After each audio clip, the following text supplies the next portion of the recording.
Alright. Hello everybody, welcome to Crabby D&D. I am here for players Cat. Hi. Kirv. Hey, Kay. Greetings. And Vinny. Hello. We are unfortunately missing a Romulus tonight. He may show up at some point, but we'll have to see. If not, we wish him well. And look forward to hopefully you being here next time. Okay. Shall we get right back into this then? Yeah. Yes, you sound so enthusiastic by that. Yay. Welcome back, everybody. I'm glad we have most of the gang back together today. I've been looking forward to the next steps in what is to come. Our party of adventurers, Cat, Kay, Kirv, Romulus, and Vinny, alongside their new acquaintance, Corsair, had begun the process of tracking down, defeating, and in Cat's case, destroying, all traces of a bandit organization that seemed to be known as the Skull Bandits.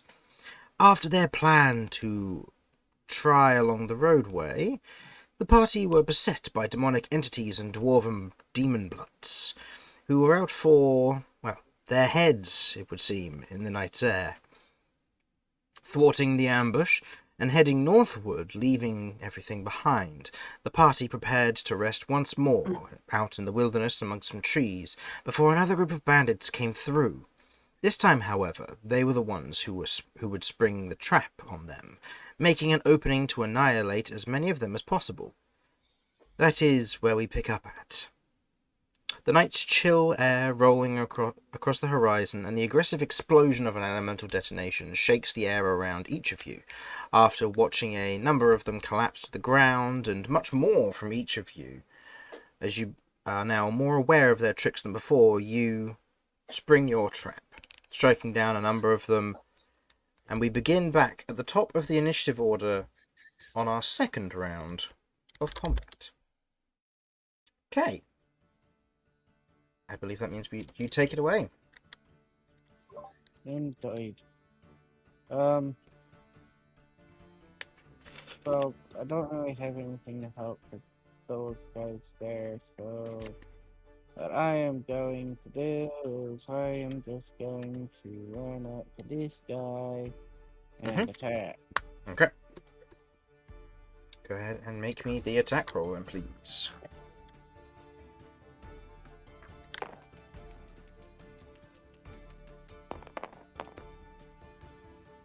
Okay.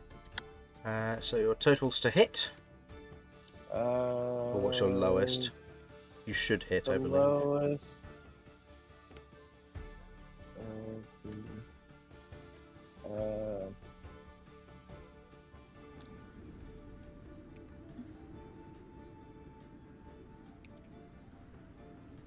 The lowest is a 20. 20? Okay. Yeah, it definitely hits. So, first lot of damage. 1 plus 4 plus 2 plus 2. 1 plus 4 plus 2 plus 2. Okay. So, 1 plus 4, which is piercing damage, goes straight through. Your poison damage seems to be doing not as much as you would hoped, and the cold damage goes through as normal. Okay, and the second attack did how much damage? 3 plus 4 plus 2 plus 2. Okay. 3 plus 4 plus 1 and then plus 2. Okay. And that is a tail and claw attack? Yes. Okay. I don't know if I bit these things yet, but I'm gonna try it. Okay. Go for it. Look, I'm going to try it because you never know. That's true. This one might be the exception to the damage. We'll have to see. Well, not exception to damage, but I might get something. I see. As a nat 20. Extra 20, roll an extra. Okay, so 7. 7 plus 4. Plus 4. 2 plus 2. well, plus Okay. 1 plus 2. Okay. I will say with the natural 20, as you bite, you do not take any damage from the black blood that would otherwise be affecting you quite poorly in this instance. But you do not gain anything either, as they have nothing to give. Worth a shot. Okay. I believe that's the end of your turn. Okay. Yep. Yep. Okay. They're going to keep running, so they go an extra distance, so they are 180 feet away currently. Literally. Okay. Vinny, Romulus, Corsair, and the green belly butcher all going on the same time. So we start with Vinny. Okay. I'm gonna attempt to chase down these ones then. So I'm going to move and then bonus action dash. 10, 15, 20, 25, 30, 35, 40. And that puts you just before... Oh, wait, 30, 40, 45, 50. So 50 puts you in line with where one of their tiles would have been. And then how much extra movement would you have? And do you say your bonus action dashing as well? Yeah, so that takes me another. So that takes you... You are 40 away from them. Okay, so you're 140 feet away from them currently. Wait, how do you... You moved 50 to get to this spot here, and you had 40 feet of movement left over. So that's how far up you are, and they're 180 feet away from where you would currently be standing. If I move and then... I mean, my speed is 30. 30, 35, 40, 45. So you moved 50, correct? 50 feet? Not without... Not before dashing. Like, total I can move 60 by moving and then bonus action dashing. Yeah. So 40 and then... Oh, you're not action dashing, sorry. I can't do anything if I action dash. Ah, sorry, I misunderstood. In which case... I go 90 feet and they also go 90 feet, so I achieve nothing. Okay, in which case then you are 10, so they are 170 feet away. Okay, that's outside the optimal range of my short bow, but I will try anyway, because my maximum range is going to last for a little bit. Okay, so go ahead and make me an attack roll disadvantage. Versus... I'll just be shooting whichever one is closest, Mm-hmm. which I believe is this blue one. Okay, give me the attack roll.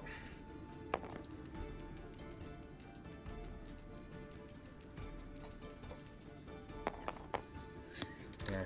You fire the arrow into the dark, it disappears off, and you're unsure if it hit or missed.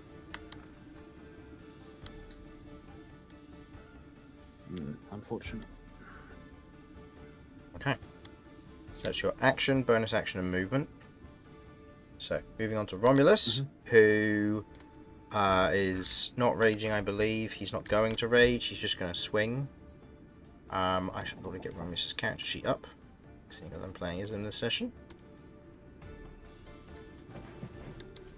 So he'll make one swing versus the belly butcher who's next to him, and miss.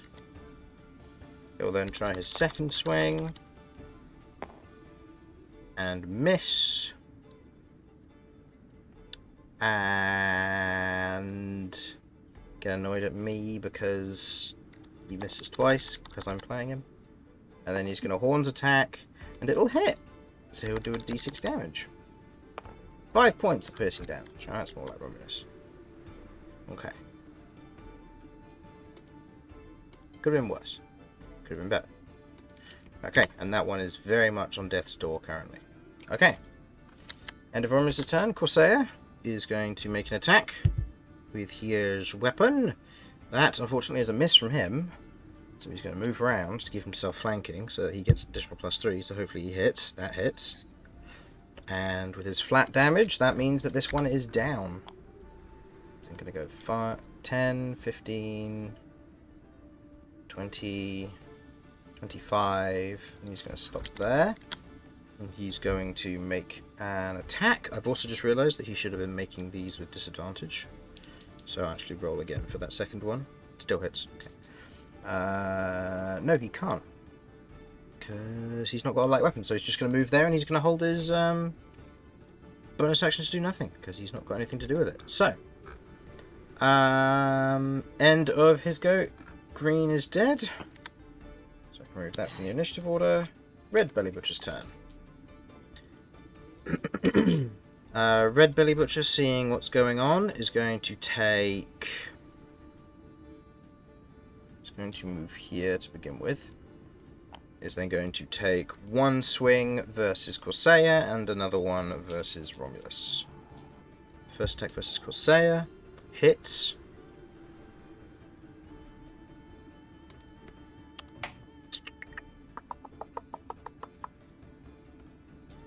Doing... Ooh. 11 points of slashing damage versus Corsair. Which Corsair's not happy about. And then the attack versus Romulus is going to hit versus Romulus. And... yep. So then that does 14 points of damage to Romulus. Okay, that is the end of that Belly Butcher's go. Cat, you're up.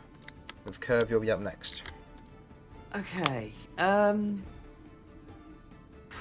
god, what do I do? I know that they've pretty much got this covered. Logistically,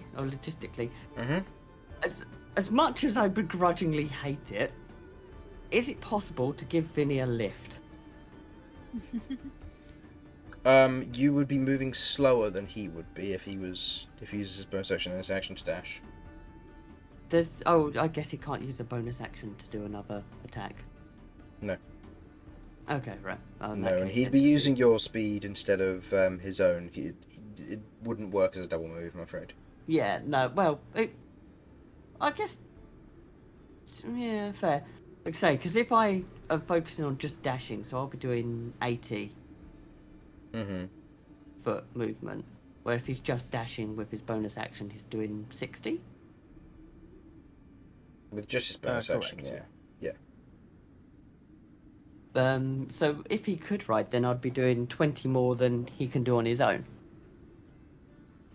Yeah. We'd still be losing ground, though. We'd still be losing ground, but not as quickly. What Might get is it. your strength cap? My strength isn't great, but I didn't know if I could ride.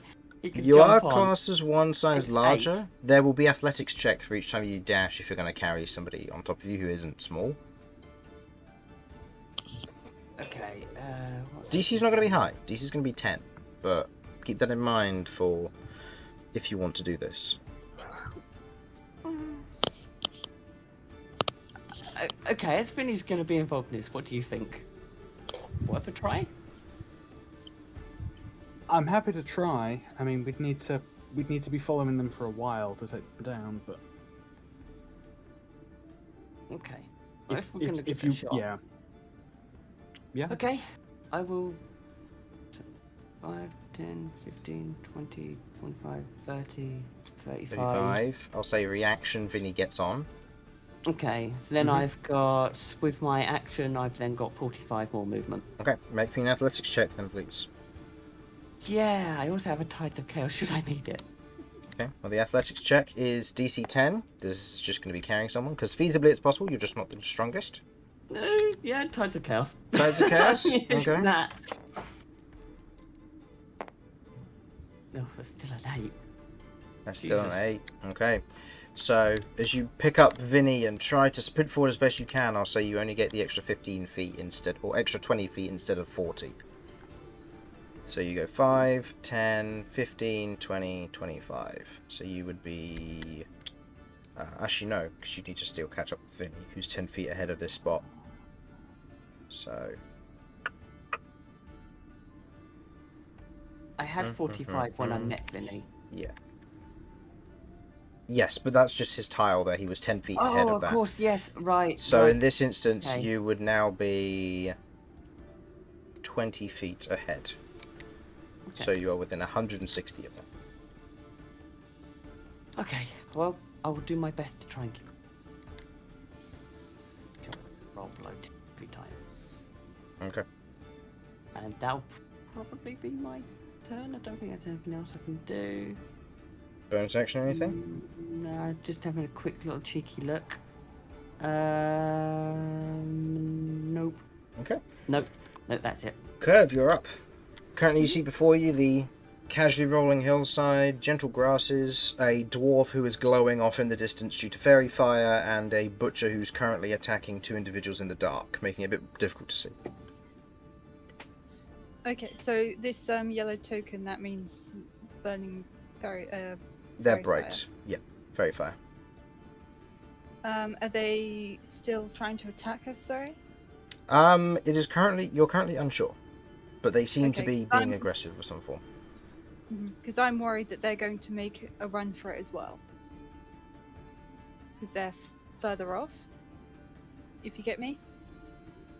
Okay. So what I would like to do is to be able to move as far as I can, sort of northwards after Vinny and Cat, but also be able to do an attack against this guy. So I appreciate I won't be able to run as far, but 20, 25, 30. So you can get there without spending your action. And that Okey-doke. gets you within... That gets you within 70 feet of the individual.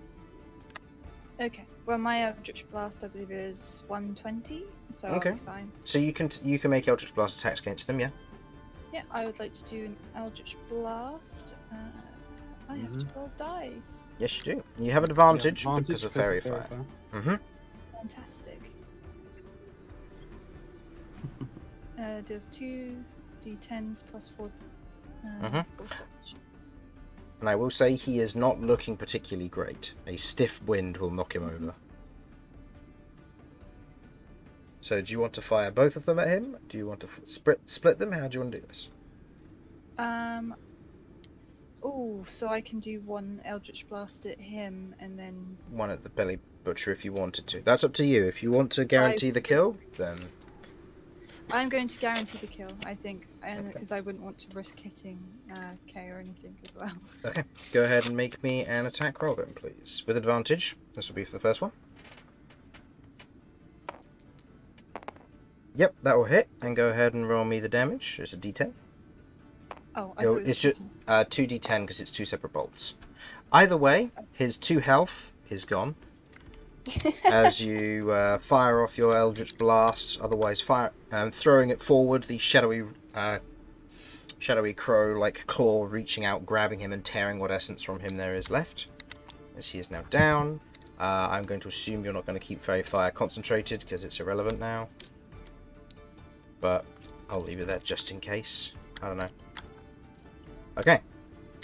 So that's your action and your movement. Do you have a bonus action at all?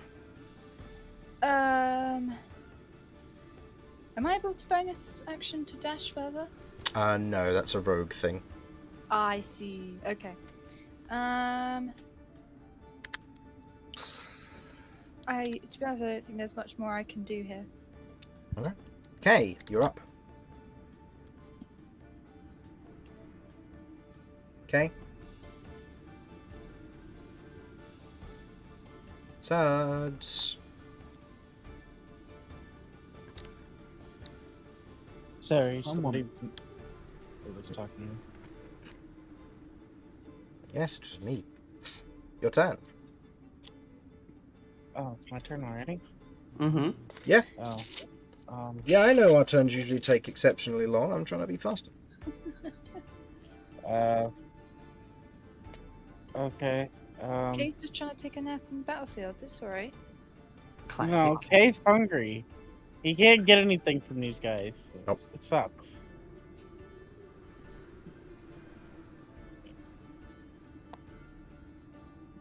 Just gonna go to town on this guy. No bite, because I'm not trying to hurt myself no more. Okay. Go ahead and make me the appropriate attack rolls. Hits and hits. So that does... 6 plus 4 plus 1 plus 2. And 3 plus 4 plus 1 plus 2. 10 plus 3, so 13 damage on that first hit. And then it was 3, 4 plus that, so that's 10 damage on the second hit. Okay. Taking the 2 swings, the tail jabbing in, otherwise puncturing in as a gout of black blood, otherwise spurts out of their chest, before a raking claw goes across the side, leaving these deep wounds through the flesh, which looks like it's almost rotting to your claw touch. Okay. And you won't get a bonus action bite. You can still bonus action claw attack. You just obviously don't do the bite effect. Oh, I'll just do a claw then. Yeah, your bonus action doesn't have to be bite. It can be claw as an alternative. That also hits, I believe. Total. It's 15. Yep, that hits. And that's 1 plus 4 plus 1. 3. So 5 plus 3, so that's 8 damage. Okay. Okay, taking a swing and otherwise tearing into it bit by bit. Move on to the next one. These guys move, you do not know how far. You do, however, lose line of sight of them.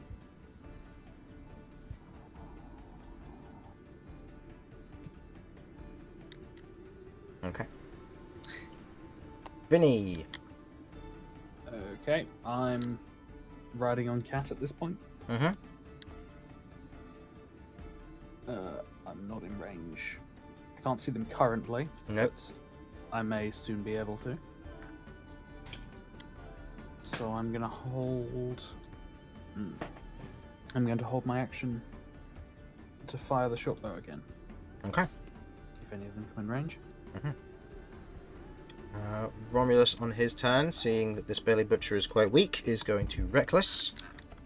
He's going to make 2 attacks with the additional flanking bonus. Hits. And hits. Okay, yeah, with those rolls, yeah, it's down. As that one's carved up, he looks out, seeing what's happening. Also, he moves. But he's still his big... Oh, that's right, he's his big self from his rune that he used.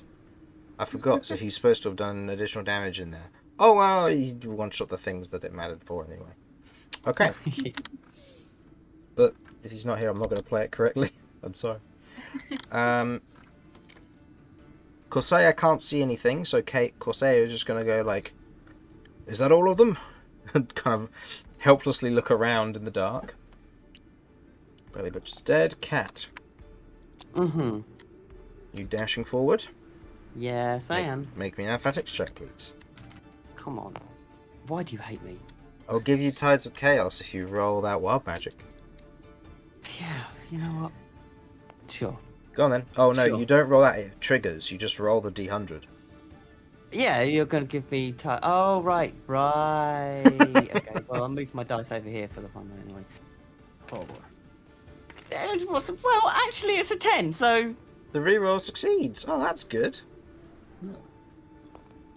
It's also a 28, so... I'm sorry, she gets blasted? Okay. No, this changes a lot. As you're walking, Vinny, Kat's beginning to like talk to you, and her voice begins to pick up speed, speaking far faster than she should be able to. For the next minute, all of your spells that have a cast time of an action are now made to a bonus action. So you may now cast a spell if you wish. And Okay. so you're 100 feet up, and they, as they come within range, are only 240 feet ahead. As they tried to hide, rolling a natural 1, a 13, and a 3. So they didn't succeed. Okay. So they are I can now... cast a spell. You can now Elemental Detonation, yeah. They are more spread out than before, so you can only really hit 2 of them at a time. I'm just not going to bother to If I move recall them. rightly, I'm pretty sure they've all got a link health. But I'm going for the 2 anyway. Yeah, there's something I'll just turn around to Vinny. Hang on a second. And I'm going to pull out the last crystal from my rune and launch it their direction. Okay, roll me Wild Magic, and then I will roll saves for the 2 of them. The one who isn't getting hit is going to be able to use their bonus action in response to this. Okay. That's fine. Right. Okay. So 2 of them are going to... Actually, no, I'll have 2 of them use their bonus action to this to give them advantage on this saving throw. As you watch as 2 of them begin to flicker with the casting of magic here. So, these are DC dex 16. saves. DC 16. Okay, so that's a natural 20 because of the advantage. So I'll be taking half damage from your whatever your damage is. And the other one is a total of 18, so they both succeed. So go ahead and roll me your damage. And then let's see what the damage type is from this. The most there is 1. of is 1. 1, which is fire. Fire damage, okay. So that does 22 points of fire damage, which as it goes off in their vicinity, with the two of them succeeding, you note that it otherwise reflects off of their skin, not doing nearly as much as you had hoped, as it is halved again as they are resistant. However, they have a shared hit point pool, so they take 10 damage overall. Can I make my reaction attack as well? Yes, you may. This is a disadvantage still, because it's out of the... Yep. Yep, go ahead. Yeah, 80 feet is the optimal Mhm. range. Ah, I see.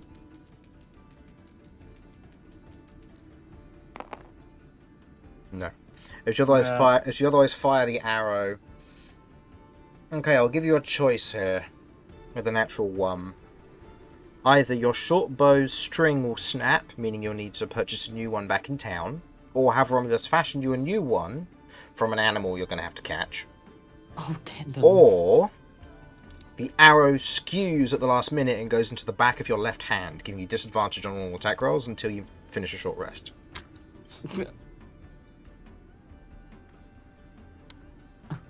You'll also take the damage from that second one, I will say.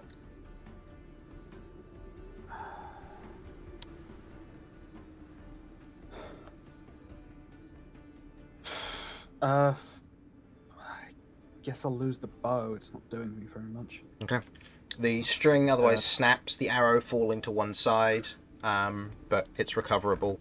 As the string snaps, you otherwise look at the short bow. That's your options out, I'm afraid. Okay. Moving past Cat Kirv, I don't think there's much you can do in this scenario unless you've got any magic up your sleeve you could use here. I mean, nothing in range, is it? So if it's Not alright, I really. want to just keep going further up Okay. as far as I can. Okay. So just following and trying to keep pace as best as you can. Okay. Yeah. Okay, I can't imagine there's anything you can do unless you've got some long-range teleport ability I don't know about. Please, please. Actually, you remember that spell blade that I ate that has that knife that I can throw? Yeah, I got You that. can only throw a knife a maximum 60 feet. Got it. Alright, moving back onto Vinny then. Do you want to just dismount from Cat and give Cat the opportunity to try something here? Oh yeah, because bow's broken. Yeah, I'll Do you know what? I'll dismount and run alongside. Okay. Since, So and you'll that's keep pace but full. not hinder. Yeah. Got it. Yeah. Okay. And we'll just skip past all that. Cat, they have dashed by the looks of it, but if you were to dash using your action, you can get within 150 feet of them again. Okay. The end of my last turn, because I didn't use my bonus action because we went straight into his reaction. I Your, wanted to put charge in. bonus action would have been to use the yeah, it element was of used to destination. cast the spell. Yeah. Yes. No. So this will be if you can Oh. cast any physical spell here, which has a range of 150 feet, you can do stuff. Otherwise at Okay, this point it alright. will start to peel away. Okay, I have an expensive, but I can do it.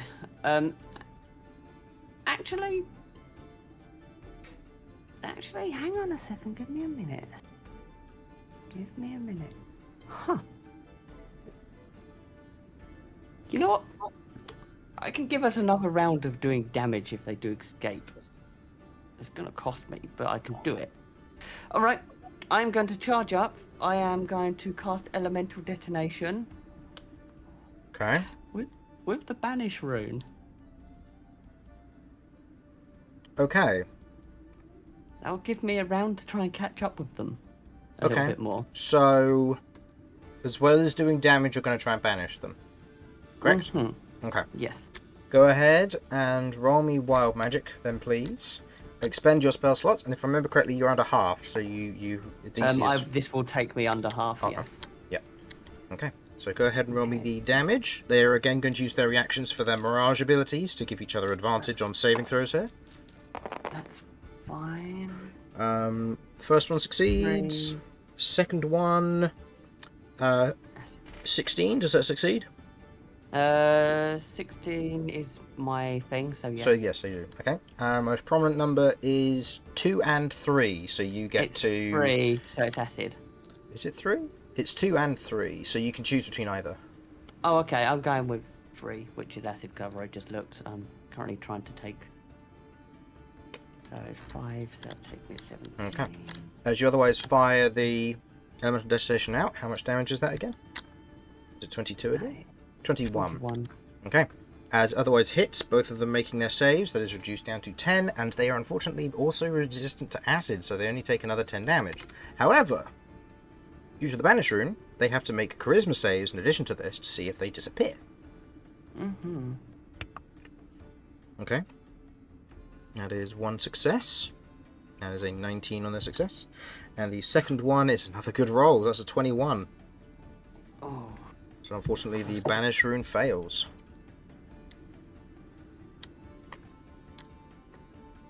Okay.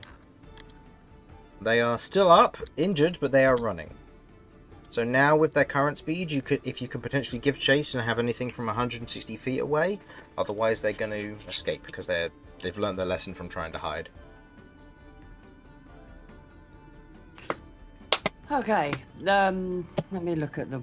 I'm pretty sure elemental detonation is the furthest to got at 150. Mhm. Yeah.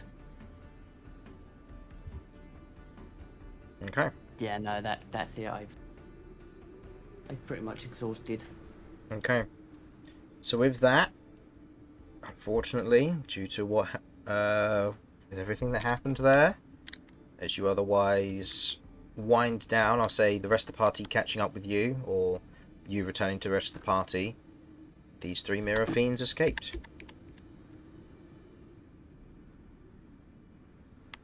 Okay. So,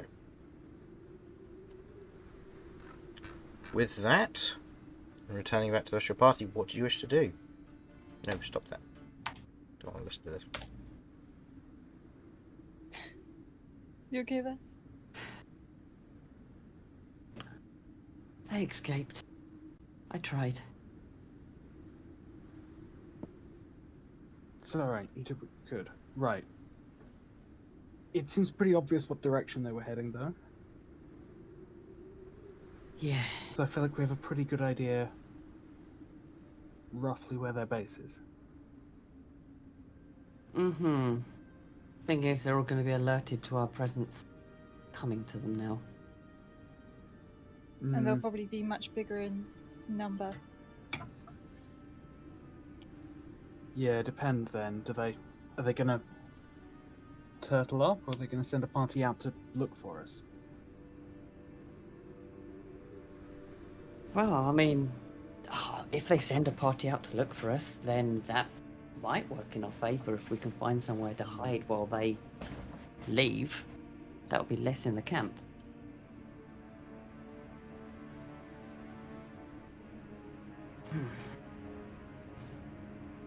I think if we go to the camp directly, they're going to have too many advantages. At least this way, it's like we're picking them off. Yeah, I think we should divert our path a bit. And try and come at the Agreed. camp from a bit of an angle, Agreed. Okay. and be mindful of an ambush. Keep an eye on the sky. I will, Pat Jeff. But I'll do my best to keep an eye out.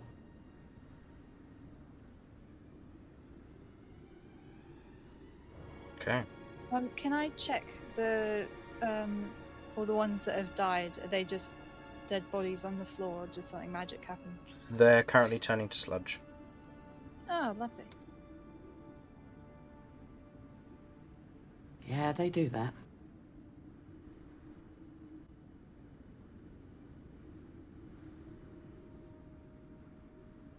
What sort of time is it? Do we need to have a rest? If I remember correctly, this interrupted your long rest that you were having. So currently it's just past midnight. So you're feeling exhausted. If you try to push yourself onwards without taking a rest, you're going to suffer points of exhaustion. Or risk the running suffering points of exhaustion.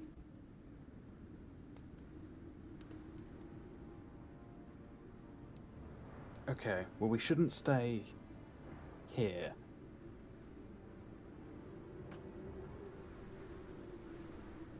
Should, No, yeah. we definitely need to move. Yeah, we should head east or west for a little ways, and then find somewhere to camp out.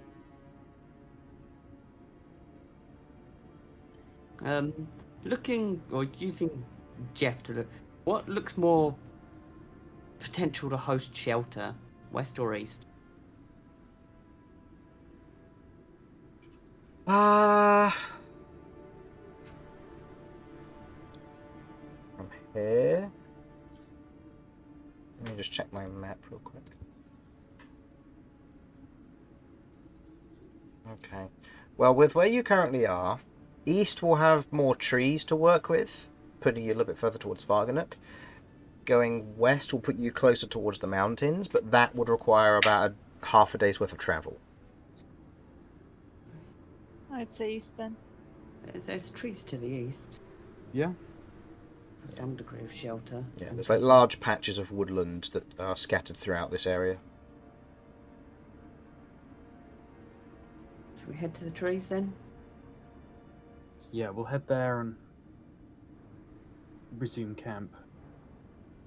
We have a better idea of where we're heading for now. Fair. Okay. Okay. 1 second. That's all right. East we shall head. Okay. Heading a little ways east. It doesn't take you long to find... I'll say heading back to get your tents and stuff which you left behind and didn't collect initially in order to pursue this ambush. You head back, gather up your tents and your things before heading eastward, towards the tree lines. I need to be back. Be right back. Just be a minute. That's right. You head a little ways off to the west. Doesn't take you long before you otherwise arrive at an area which you find relatively suitable, and you otherwise begin to bed down for a second attempt at watch. Cool. So, do we want to keep watches in the same that they were beforehand? Yeah, might as well. Or do you want to adjust it? I believe it was I think it was me and Vinny. Kirv. I'm going to put Kirv and K and then Romulus and Corsair at the end, because Yeah, that's Romulus fair. isn't here to RP, so Kirv, if you want to RP with K, then you're able to. Mm-hmm. Oh, these are my spare tiles, so I'll just move them to one side. Here these concentration tokens, and these ones here. Okay. Romulus shrinks back down to his regular size. Okay. So, taking first watch was Vinny and Cat. Mm-hmm. So, I'm gonna roll to see if anything will what part of your watch, if anything, will happen, or who needs to roll for what. Okay. So, Vinny or Cat, if you would like to go ahead and give me a perception check, I'll do one for Vinny. Now, before we do this, with regards to campfire, what are you doing? Probably recreate what we had to start with, that oven sort of thing. The oven? Yeah, well, it was sheltered, so it didn't give off a whole lot of light. But enough This is way too to keep us intense. warm.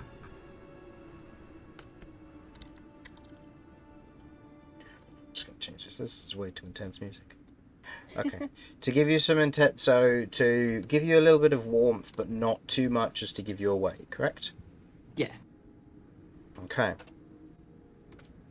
So recreating that doesn't take too long. Setting up the tent doesn't take too long. But as you're otherwise beginning to wait, light rain begins to hit the leaves around you, beginning to sodden the area around where you were. If there were any traces of potentially tracking individuals, unfortunately it has faded. Well, that works the other way round as well. Very true. So, Okay. Right. And it was a perception you wanted to roll, right? yes please. Shall I roll for me or shall I roll for Jeff and me? Roll for Jeff and you. Remember you roll disadvantage because you I are roll using a low disadvantage light and Jeff rolls scenario. normal. Yeah. Yeah. So I roll. So I got a 6 and Jeff. Oh, hang on. I got a 6 plus. Vinny got a 13. No, so I got a 5 and Jeff got dirty 20. Okay, so Jeff keeping a good eye out. Jeff is otherwise making sure everything's okay. Yours and Vinny's watch goes by fair uncontested. As we then move into Kirv and K's. Yep. Kirv is sort of on the tired side, and unless Kay has something to talk about, she's just happy to sort of sit and watch. Hey, Sorry about so that. okay with just being in the trees. That's all right. Okay, so K's up in the trees. And just for reference, Vinny, nothing happened during your watch. Okay, that's good. Yeah, party is otherwise trying to get a long rest again. Okay. With that again, you two go ahead and make me perception checks. Again with disadvantage because you're working with dim light. Actually, no. I will say no, this is not with disadvantage at this point. So just take your leftmost dice. Because at this point, day and dawn is beginning to break, giving a little bit of light for you to work with. Okay, that's a 14. 9. 9. 16. Okay, 16. From the trees, you're getting more peppered with rain than you are getting a good view, unfortunately. And Jeff seems to be keeping a good eye from above, so you feel confident in Jeff's abilities, although you never have done before. While Kirv, you feel confident enough that it's quiet around here and there's nothing really going on. You don't have any immediate senses, there's nothing alerting you. You feel fairly confident. And then finally we move on to Romulus and Corsair's one. Now, because Romulus isn't here, would someone be so kind as to roll a Romulus dice. D12 for me, please? And Romulus dice. Is this it? D12 is the yellow one. Ah, okay. Okay, Corsair rolled Using high on his, as it is now daytime. The D12 is 1 and he rolled a 3. The D12 was a 1.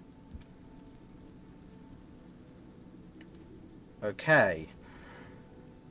Go ahead and roll me a second D12, please. — 12. I'll just go for polar opposites, okay? Okay. As you're otherwise keeping watch, Jeff alerts you as to the scenario.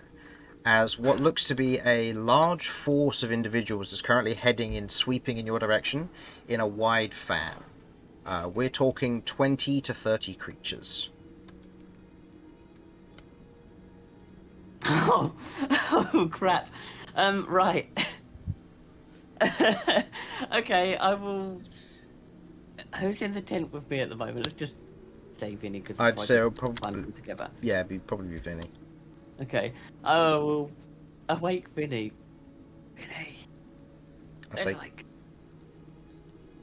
20 to 30 creatures coming, and they're fanning out towards us. I'll say Kirv and Kay, you two are awoken by Corsair, who otherwise steps in and otherwise kind of shakes you both awake. We've got company. No. Gone are the days of long rest. Did I at least get one of my spell slots back? Nope. Well, actually, I'll say No, because you went straight into a long rest instead of taking a short rest beforehand, which would have potentially changed up the formula. So, in this It's instance, too bad. I'd no. love to have got my arcane recovery, but I don't. No, in this instance, no, I'm afraid not. They're coming towards you. Whether they've noticed you yet, you are uncertain. How well hidden are we? Right now, you are in the middle of a woodland area, and what little smoke is currently trailing off of your heated fire is now more visible in the day. Cool. I'm just gonna bury that. Okay. It's day enough now. We don't need to worry too much. Yeah.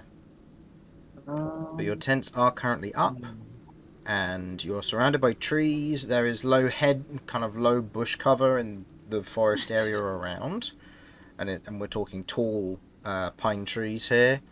So, again, there's a possibility to climb and hide, but you don't know what you're dealing with. I'll say that. Do you look through Jeff's eyes, or are you just relying on what Jeff's doing? I am gonna look through Jeff's eyes. Okay. Looking through Jeff's eyes, you can see in front what looks to be a wide, almost bow of about 20 to 30 creatures or so. What looks to be about 5 of those big hulking pig figures, several others with those dragging arms that are otherwise walking behind them, kind of dragging their arms slowly. The others are all individual dwarves, no copies among them. And what looks to be one individual who stands out front, helmet off, a completely gruff, kind of dwarven textured skin to them, kind of a darker stone texture to them, with thick cracks that run through, filled with almost this smoky black magic that begins to otherwise run off of them as they walk forward, this very cruel and otherwise magically enchanted hammer at their side as they begin to walk forward. The individual in question standing out amongst the rest, but looking far more grizzled than the others, quite possibly a leader or a captain. Seems they've brought some big guns. They've got a leader, but You also note what looks to be about 5-6 imps currently scouting the skies. and there's a lot of sky scouts too. They know they're looking for us. I think it's gonna be hard to hide. You seem to be being quite thorough too. But there is a leader, and he's cracked. Yeah.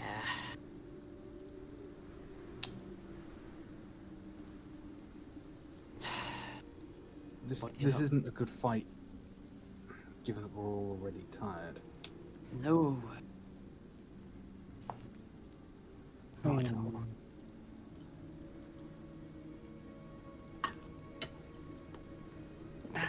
That's 2 very nearly complete long rests. Gosh darn it.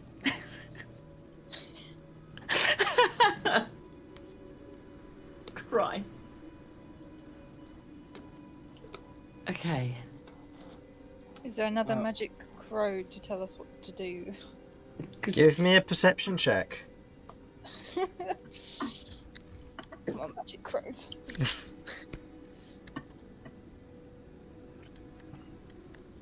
Is this with like just normal? This is just a regular roll, yeah. Ooh. 19. Looking around, there don't seem to be any crows in this part of the woods, unfortunately. Oh. You may have already exhausted your one freebie get out of jail free card. Okay, how far away are they? Maybe, given that you spotted them in the early light of the morning, I'd say you can probably guess they're about 200 or so feet, but they're not running in your direction. They're slowly, methodically plodding forward, scanning the grass and the rest of the forest around as they begin to enter the edge of the woodland. Okay. They're scanning the area thoroughly and being careful and slow. Okay, so they've just entered the wood. They are making sure to leave no rock unturned. I think if we try and do what we did last time, we would not get away with it.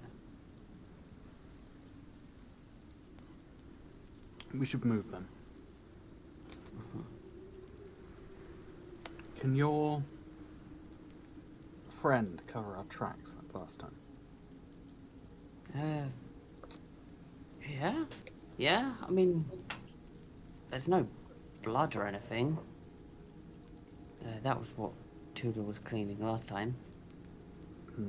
True. We If should you, grab our stuff. Yeah. Sorry, go on. I was just going to say, Tula is a cleaner, so she would be creating a trail of prestidigitation, which would remove all of the leaf litter. So there would be a very clear and distinct trail of unleafleted dirt, which would then also potentially disappear with prestidigitation. So you'd be left with just like this really suddenly clean trail through the forest, were you to use Tula. Very clean gravel. Yes. How autonomous can she be? Quite. I mean, when I call her out, she can do she pleases. She has a lot. Can she leave a path in one direction while we go off in another? That's a very good point. Can she, Chris? She can, but if she dies a certain distance away from you, the gem shatters. And that's expensive. Yeah. But that's relying on if she dies, because she'll then have to try and make her way back to you, and you don't have a telepathic bond at all. So she'll have to physically try and find you, which means you're going to have to try and catch a Tula in the wild, or she'll just get found and killed. And she's got 1 hit point, so... Yeah. I can try and use my rats to follow behind us to muddle a trail. I mean, I could possibly use mold earth, but it'll take a lot longer, so there's not a whole lot of... You'd be doing it 5 foot square at a time, Just unfortunately. dawned on me, so that would be an exercise in futility. Yeah. Work. Yeah, I'm not going to rush you with this, just because...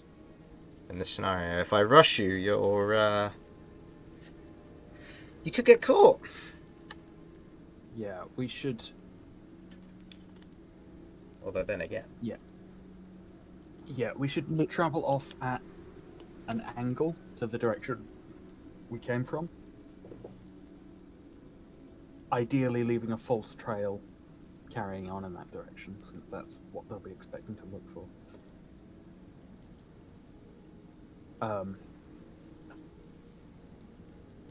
But I don't know what the best way to achieve that is.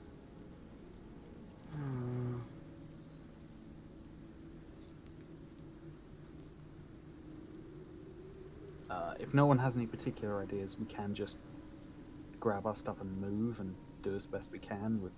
Sorcerer otherwise looks at you and goes, I can try something. I can leave a false trail. But I was hoping to use this for the infiltration of the base, because I didn't want to get seen. I have a scroll of invisibility, but I can leave a false trail and then just disappear. If we want to do that now, then that's fine. But I won't be able to help. I won't be able to disappear in the base, and I'm quite obvious with this armor on. So it depends if you want to use it now or later. And I can catch up with you because I'll know whose tracks I'm looking for. Well, we can't infiltrate the base until we've had a good rest. Otherwise, we're going to get demolished. Or get to the base. Yes. We've got to get there first. And the invisibility, that's just for you, isn't it? Just for me, yes. But it means that I can leave a false trail and run being physically seen and then cast invisibility and disappear. Well, hopefully. I'm not used to using magic, so hopefully it'll work. I mean, that would make sense, and can't see why I wouldn't. I'm down for it, unless anyone has any ideas that don't. At the moment, Well, I I don't suppose. have any ideas. Outside of taking risks. But we definitely can't fight that number. And we don't even know what that leader is capable of. I mean, if he's got the abilities that I have, then this could get messy very fast.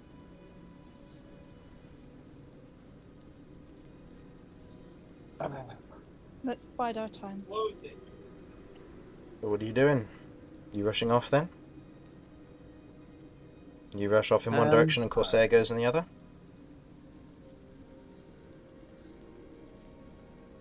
I think at the moment that's our only plan. It's a sacrifice I'm willing to make. Yeah, no one's Yeah, going to unless. throw Yeah. him under the bus. Okay. Okay, then. Okay. So Corsair will move off, and then I would like the rest of you to make... I will say you can make a party choice. You can either use stealth, survival, or athletics checks amongst you. I will be requiring more successes than I will failures. Or Okay. rather, if you hit 3 failures, which is more than half of the party, then you will automatically fail and your plan will fail. Okay. My stealth is +3, survival's 2, and my athletics is -1. You will get 1 freebie with stealth if you're going to use with Corsair, with Corsair's plan.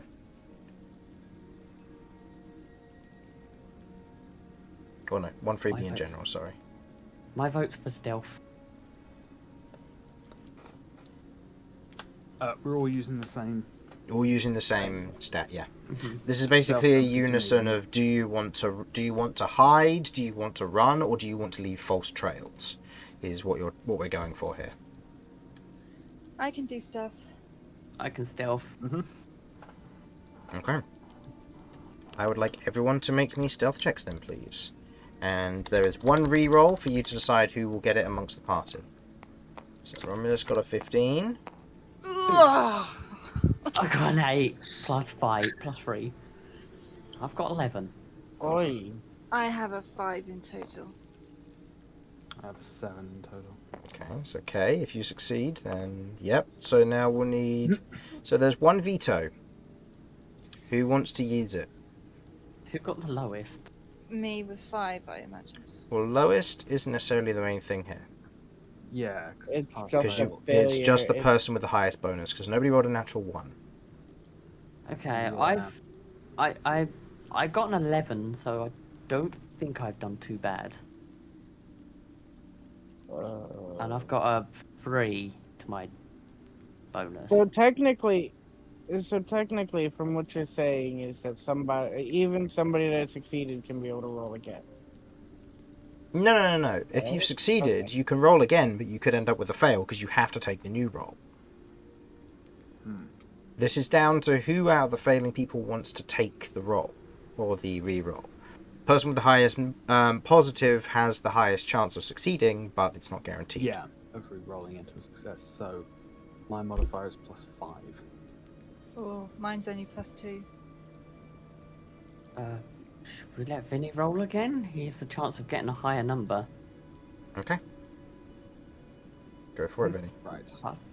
Yeah, can't get. Yep, too and you much. have to take the new roll, so it does happen to be a natural 1, then Please. That sucks, but I That think will we suck, were but it already will- going to lose anyway. yeah, That's better. 17. 17. So now, I will check the passive perception of those who are involved with this.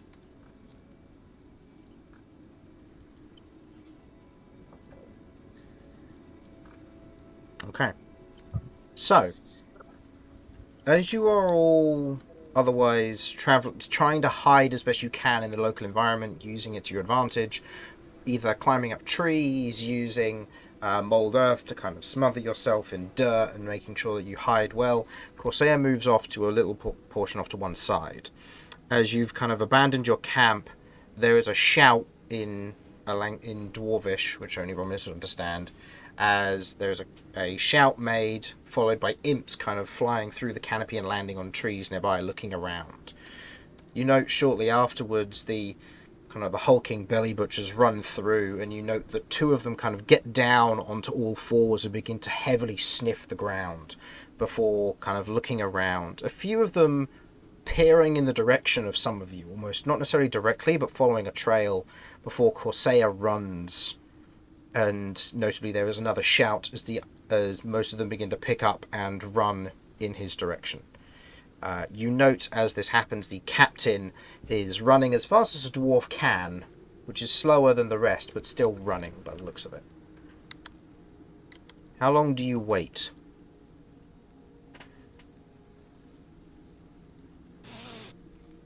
We wait until it's safe, Chris. Well, It's never safe. Until we're not like we haven't got immediate people present, but we don't want to leave it too long where they could double back. Because as soon as Corsair goes invisible, they may then resume fanning. So, like, as soon as they're sort of like out of immediate eyesight, eye line, visual. Is that what people think? We good? Well, we should go a little further than that, because if we need to set up a new camp, then True. Yeah. Right. Okay. So we'll give it a couple of minutes after they're out of our eye line, and then move. Giving a couple minutes after they've left eye-lying, as they otherwise dash off, you quickly and hurriedly otherwise gather up your tent and things before going where? Opposite direction, guys. That sounds smart. Okay. Now, But then again, aren't we going closer to where they came? Before we move, I'm You going to mean back in send. Oh, carry on. sorry. When you say opposite direction, you mean back west? Would it be? Well, you'd headed So. east from where you were, and Corsair has headed southeast away from the camp. So to head directly opposite from Corsair would lead you directly to the camp. Okay. Mm-hmm. Okay, and we're still in trees at the moment. In trees, or no? You've just gathered up your tents and stuff, kind of quickly unpegging them, taking down the poles, wrapping them up in bundles, and then kind of shoving them under your arms before departing, which is to where? Okay, so we're in a tree area still. Yes. I'm going to send Jeff up, flying close to the trunk of the tree. Not too high, just so he'd get a visual on what's on the surrounding. Okay, go ahead and roll me a perception check for Jeff, please. Come on, Jeff, be a good bird. That is 6. 6. Well done, Jeff. Jeff is pretty sure it's clear. He can't see any dangers, can't see anything. There's no enemies in the sky, no imps flying around, which means that they must either be lower down or somewhere else. You're not certain, but Jeff can't see any dangers. Oh, Jeff is such a good bird. Okay. Cat takes that as truth. So, bring Jeff back down via the trunk just so he doesn't stand out at all. And there's nothing immediately around, so there's no specific route we've got to try and avoid. I would just avoid the direction they all went. So, Okay. probably Should we west. Yeah, should we head northwest then? Yeah. Okay. Northwest it is. Okay. I vote. So heading northwest, you begin to leave the wooded area from the northwestern direction as you begin to kind of trudge through in the open now on the grass, or the heathland, sorry. Yeah, how far would we have to travel before we get to the end of the woodlands? Not far. It's about 150 or so feet. It's roughly the same distance that the people were from you when you started to pack up, or began to hide, sorry. Okay. Is there anything else visible off in the distance? Yes, what looks to be a few smoke trails.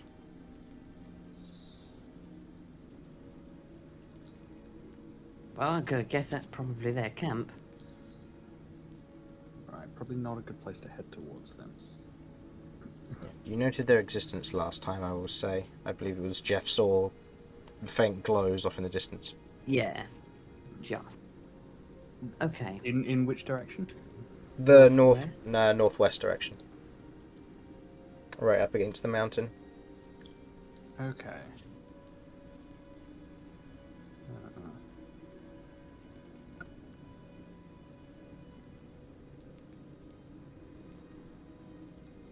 And that's the direction they were coming at us from. Yes, correct. Right. Okay. Yeah, let's not go that direction then. I mean, what? You'd say if it's a bad idea, but what if we went west and then approached the camp from the opposite direction? So do a big loop around it. We could do. They've seen us this That's side. not. But our primary concern is finding somewhere else to sleep. Because our rest was interrupted and we haven't caught up with it yet. No. So what do you think? I mean, we now know the location of their camp. Mm-hmm.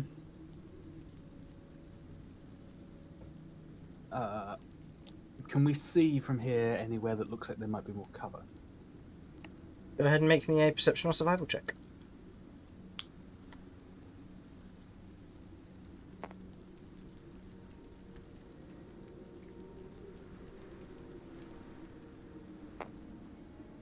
Nice. There we go. Natural 20 was that? Perception. Mm-hmm. So, Love. for perception, that is a 29. 29. Okay. From here, you otherwise have a look around. The light rain isn't obscuring your vision all that much. You think, and you otherwise look around and begin to get a good look of the area. And as you otherwise kind of peer off in the distance, you can make out the mountain range to the direct north of you. A little bit closer if you were to go northeast from your current location. You make out what looks to be a series of what looks to be kind of light rolling hills, and you can make out just about what looks to be the beginnings of some form of pillar, which you would recognize as some form of dwarven mine. Whether it's abandoned or not, you're uncertain, but it would certainly be a place to seek cover and shelter from the elements, which would potentially be off the beaten path. It's a few hours travel, so this will potentially invoke exhaustion. But other than that, the rest of the area around here is heathland. It's either back into the woods, risking trying to find a place to hide and sleep and just hope that you don't get discovered upon, or move off to a new location such as this, but risk picking up some exhaustion along the way.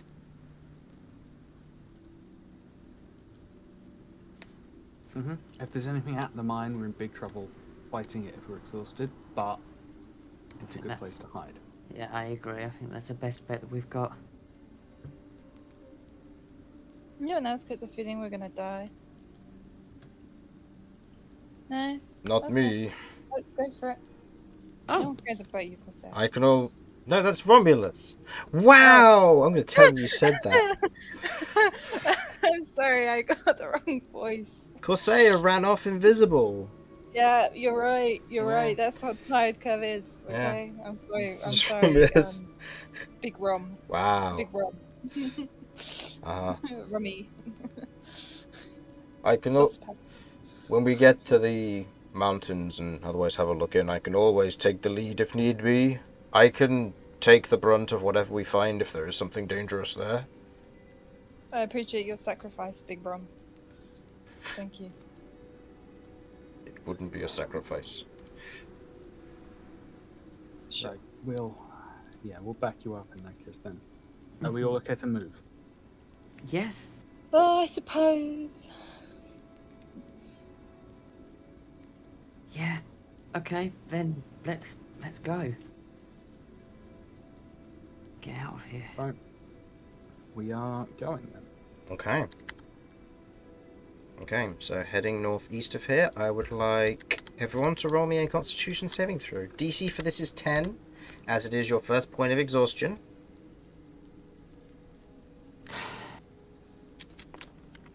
Well, what's my con save? Please be good. Okay.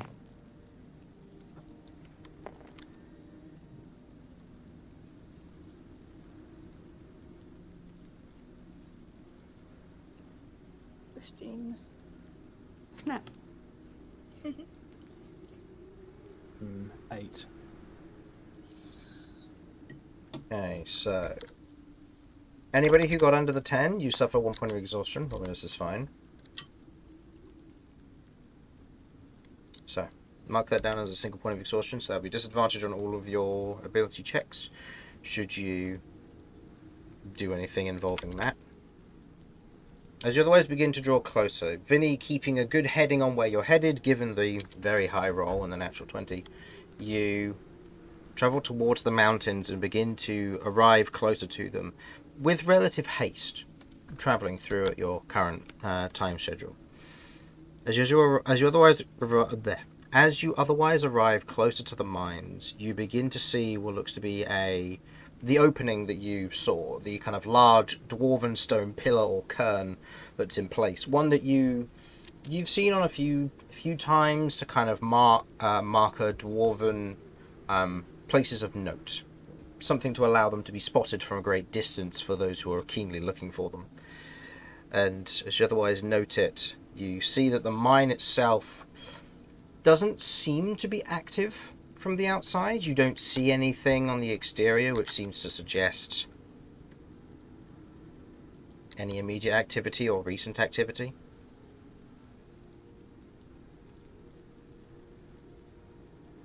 Good start. Okay.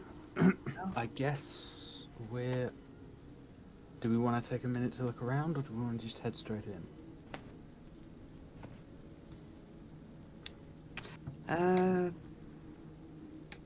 Yeah, I'm gonna take a minute to look. I'm just gonna double check. Okay. Instead of just putting ourselves in a disadvantage here. Okay, go ahead and roll me a perception check. While you- this is going on, then I'm going to check that no one's following us. Are you using any light to illuminate the interior? I'm gonna use Jeff. I don't want to give us away too much. Okay, go ahead and give me a flat roll then, please. As Jeff would give you advantage, but obviously this would give you disadvantage otherwise. Ooh, Jeff, you special boy. That's a 7. Jeff otherwise kind of looks inside as you're looking, as you're kind of waiting for Jeff's reply. All clear. Aww. Well, Jeff says it's clear. So... Mind the Right, question, let's go Jeff. for it then. Right, we'll head in then. Okay. Heading in, you immediately see that as you otherwise kind of step into the immediate vicinity. With your passive investigation or perception, are you lighting any lights, or are you just wandering in as is? I'll make some dancing lights if people want. Okay. Making some dancing lights, you immediately begin to note the cave entrance is slightly slick, with almost like this orange residue, or trying to think of what the word would be now.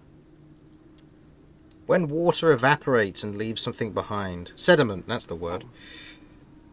With this almost... Sediment. Sort of, yeah. Condensation? It's when the water evaporates and leaves kind of a slick gel on the wall, almost. What kind of water have you got? I don't remember what the word's called. Either way, there's almost this kind of very thin, almost orangish film on the exterior of the walls here, and a large number of bones, you note, near the edge of the entrance to this dwarven mine. Old bones, I will note, but bones nonetheless. Ah, bones. Ooh, free food. Last time there was bones outside, there was scary things at night. Well, I guess it is daytime. Yeah, how fresh are these bones? Old bones, so they're old and dried for the most part. I'll say make your medicine check to you if you want to get more of an exact. Kay would be doing that, yes. Okay, go for it. 'Cause I am always curious about the bones. Yeah, go for it.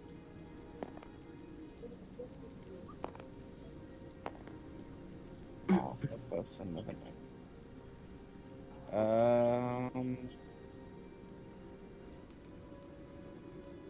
That is 13. 13. Looking at the bones, yeah, they're old and dusty, but they look a little bit odd compared to what you'd usually be used to. They're kind of a bit harder than you'd expect for kind of an old dry bone, but that's about it. Ding, ding, ding, ding. Oh, Yeah. as long as there's no magic rabbits around called Max, I think we'll be okay. Yeah, fucking bullshit. I love Max. Oh, because you had a thermal like on Right. You let's- didn't have Max explode on you. Mm. Oh yeah, that was fun. Let's get deep enough that we're obscured from the entrance, but not go too far in just in case. Okay. And then we'll try and make camp here. Okay. Heading in a little ways, you can see what may have once been, or off to one side of the main mine itself, you can see there's kind of this section of wall where there's a very clear kind of square cut out of it, which may have once been a doorway, with what looks to be almost a collapsed interior, rocks fallen inwards. You can see a little bit further down to the right what looks to be an opening where an old forge currently sits cold. The rest of the room seems to lead on from whatever this mine is, with kind of the wooden supports still holding this place up, but very much old in that nature. You can see a lot more of these bones kind of lining the hallways to the left and the right of the main area. Again, still quite old by the looks of it, but again, still that kind of orangish residue in places. I wouldn't recognize it from my time going to the blacksmiths. I'd say probably not, no. This wouldn't be something that Okay. you'd be able to identify easily. Or understand what it is, anyway. So most things.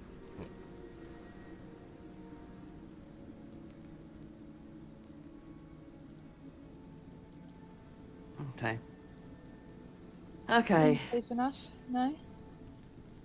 Well, I mean, bones are old. I mean, our options are whatever's going on in here or whatever's going on out there.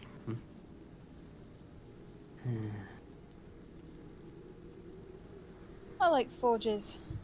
Let's give And it- our experience with things tends to be with ghosts, and they're at night. It looks like we're going to be resting through the day. I mean, our only other option is to go somewhere else. We're already tired. Yeah, and there's no guarantee we'll be finding anywhere else. Kay's gonna go find a corner and lay down. Okay. He's Um, exhausted. Yeah, let's make camp here. Okay. So I'll say, with the room being big enough, you otherwise settle camp in the forge room for now. Mm-hmm. So, same watches as before, I'm going to assume. I can't take a watch because I'm exhausted. Okay, Oh, so that's those right. are... So Vinny and Kay can't take watches. So that means that each of you is on a one-person watch. So who's going to take first watch? Cat, Well, Kirv, I'll or take Romulus? first. So Well, we Cat's might as well gonna stay with the track we've got. Okay. We've basically just lost 3 guys. take- Okay. So, Cat, go ahead and make me a perception check using Jeff. Are you lighting a fire or anything during this time, or? The fire was to keep off the cold, not so much keep out the dark. So, how cold is it in here? I mean, we're in a building; it shouldn't be too. No, it's frightfully quite cold. well insulated. It's a little bit nippy, but it's not like bad by any means. Okay, so our warm clothes should keep us warm then. Yeah, quite happily. Okay, then no, I won't light the fire because I want to do everything I can to not attract anything. Okay. So, Jeff, flat roll. Yeah, go for it. Oh, Jeff, please be the hero I need. Oh, Jeff. Well, we're gradually going up. 8 this time. Okay. Jeff keeps an eye out as you're keeping. Well, this would be your perception through Jeff's eyes, wouldn't it? Or is that Jeff's perception? No, it's Jeff's perception. Okay, through- then you make your own with disadvantage as well. Okay. Cool. And mine is. If I get better than Jeff. Okay, that's 15. Mm. Oh, Jeff, you're tired. Yeah. You're otherwise kind of looking around, kind of keeping an eye on. As you're otherwise watching, kind of just keeping a general eye out on the area, you feel like there's faint movement around you, but you're not certain what it is.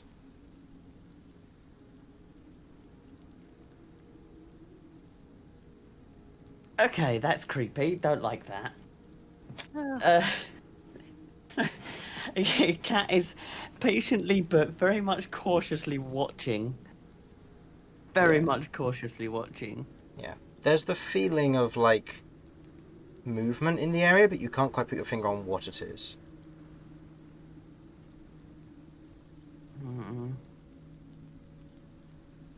Okay. You know when sort of like you're young and you sort of like think something's watching, you think, if I don't move, it can't see me. That's exactly what's going on here. Yeah, fair enough. Okay. Next on watch. I will be letting the next person on watch know as well. Okay, so Kirv, you've been made aware that there is movement. So Kirv, please go ahead and roll me a perception check with disadvantage, and go ahead and roll me 2d12 as well, please. To see if anything unexpected happens during your watch.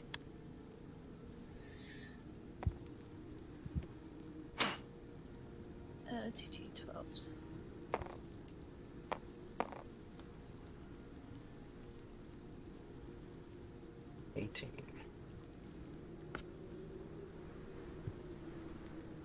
Okay. You're otherwise keeping watch and otherwise looking around, noting the environment and kind of noting the kind of the feeling of movement.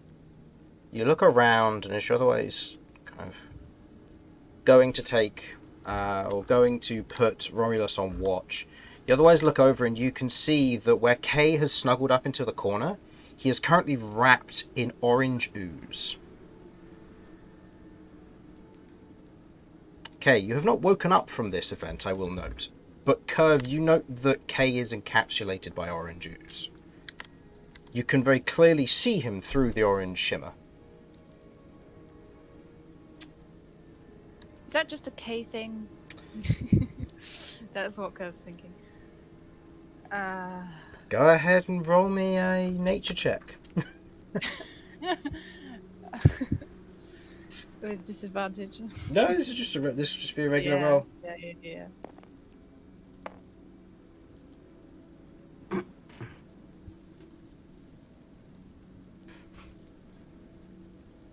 Oh, 8. 8? Oh, -2. Oh. You're uncertain, but you haven't seen Kay do this before, so it might be best to alert someone.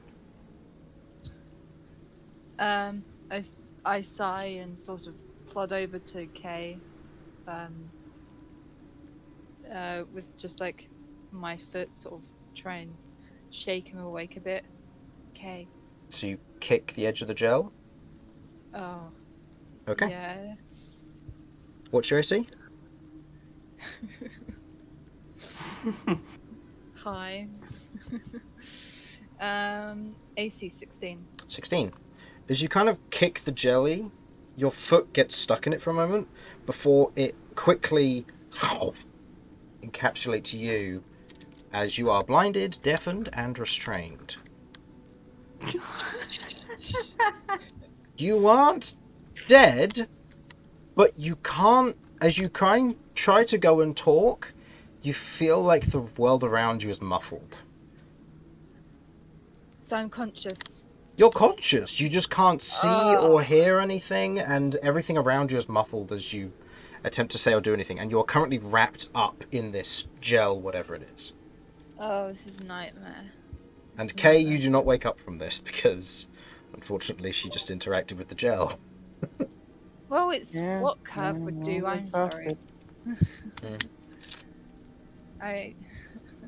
So what do you do, Kirv? Well, I can't bloody do anything, can I? And what do you want me to say? I start crying? I mean, actually, yeah, can I just go to sleep? Okay. Oh no! And get my rest. Okay. Are we all just dead here? I'm gonna roll to see if Romulus wakes up for his watch. This will be a con check, I believe. It's... Hold on, no. This is... What did we do for this before? It was a perception check with disadvantage versus DC 10, I want to say. Well, Jeff also has the orders that stand, and it's not going to change, as we had the escapade of him keep falling asleep. Was Jeff will wake the next person up when it is Okay. roughly time. So when it comes to Romulus's watch, about an hour later, Romulus wakes up and sees a Kirv and a K encapsulated in gel, and is concerned. Eh. Now, unfortunately, Romulus isn't here, so I'm going to say for the purposes of this, he is going to pull the mind from Vinny and Cat without waking you up, using his mystical powers. So, Simon and Jamie, what would you like Romulus to do?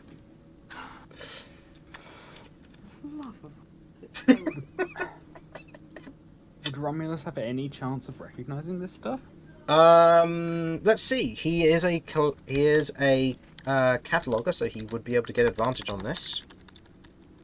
So with his nature check, oof. No, with a 9, he doesn't know what this stuff is. He kind of mutters to himself that maybe Cat would know.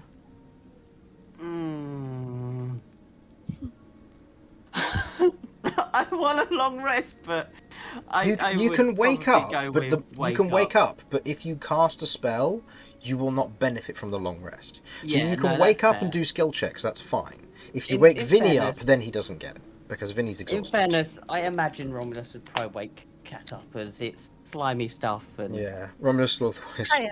shake you awake and be like, Cat, Kirv and Kay are kind of encapsulated in slime. So, as soon as he says that, there's just pure panic because, as far as she's concerned at the moment, that's not good. That's really, Okay. really bad. So, Stepping up and looking out, he's like, I mean orange slime. As you look upon the two of them, you may make a nature check. You have advantage as you are a cataloger, and this is something that has been catalogued. yes. In fact, I've got the slime book, haven't I? You do indeed, yeah. So, yeah, I will go through and I will do a nature check. Okay. Come on, dice, don't fail me now. This is a +7. 10. Do you want to Tides of Chaos, and I'll give you, you have to roll on the Wild Magic table? Yeah, you know what? Whatever, sure. I mean, I don't mind at this doing... point, Because at this point, this is with a +1 modifier, so yeah, go for it. I want to see what happens. 40. This might wake all of you up if it's an explosion, we'll have to see. Okay, you regain 2d10 hit points. Oh, cool. I'm fully healed from the damage that I didn't take.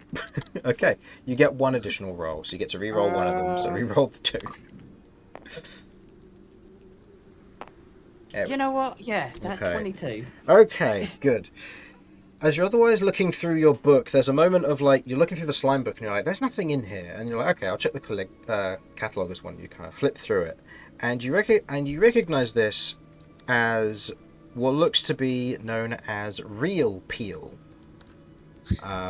This is a fungus which has an orange consistency, and from the notation of what is written in here, it is otherwise vulnerable to the cold, and applying a significant amount of cold will cause it to retreat or die off. Applying heat will cause it to get aggressive, and it is monstrous-like in the act that it will swallow people and hold them in place for several days until they die of starvation and thirst, and then slowly consume their nutrients. Okay. Well, Once you are, I... it is noted that once you are inside of this gel, or once you're encapsulated inside, to break it open, you can use a sharp implement to cut it open. However, it mentions that you have to be incredibly careful of the person inside because you can easily nick them. Sorry, 1 second. And if any of this gets into their bloodstream, it can cause long-term disease and poison effects, which is disadvantage on most things. Okay. Um, So, rule of thumb at the moment is they won't die if we leave them in there for the last couple of hours. No, but they will, however, not get the benefit of healing because they will not be able to consume food or water. So, Kay won't get his point of exhaustion back, and Ah. but he won't gain another one. That's the disadvantage. Okay. If Romulus uses his... Halberd, is it, that's got the cold? Yeah, the Ghost Halberd. Okay. You have to make a small incision of some form, because if he goes too hard, he's going to hit K. We could really do with someone like Vinny, who, you know, isn't just brutal. Because I can't pull things out. I don't have much strength. It's a shame that the solution to this problem unfortunately fell asleep against the wall and was the one who got encapsulated. Yeah. Let me... Am I right in saying that for the cold damage to happen, you have to attune to the weapon? No, I think it was just the alternative effect, which is that you negate regeneration, is that it requires you to attune to the weapon. Okay. If they are... Okay. Yeah, because the cold that... oh no, sorry, the... Just going to double check. Yeah, it's the negating healing that requires attunement. The +2 cold damage is just flat. Okay, so...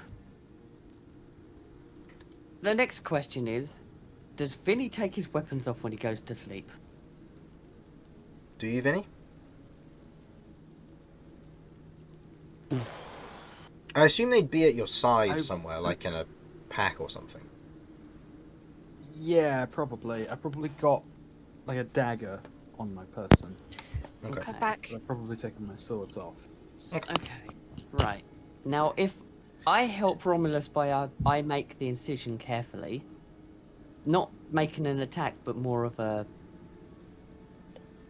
sort of using my experience of taking samples of different things. So just making an incision and let Romulus kind of pull them out. Yeah. Will that affect my long rest? No. Okay. You're allowed I'm to do going skill go- checks, but if we were to enter combat or anything, then it probably would. But in this instance... Right, okay. I'm going to go and yoink Vinny's sword. Okay, taking the ghostly And short cat- sword. Cat will mutter under her breath, "Thank you, I'm just borrowing it." Knowing full well he's asleep, but she's And still doing it exhausted, so he anyway. probably doesn't hear this, yeah. Yeah, and then she's gonna go, right, they don't like cold, so if I make an incision, can you pull them out? Romulus otherwise nods. Okay, right. Can do. So I will make an incision. Okay, go ahead and make me a sleight of hand check, please.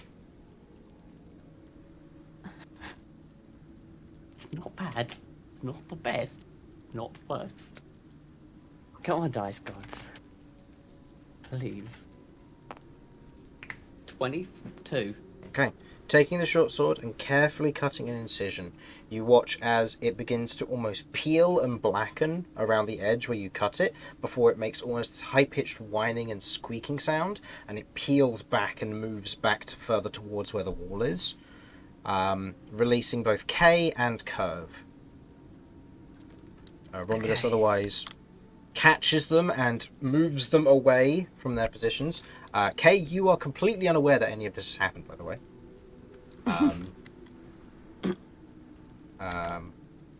So yeah.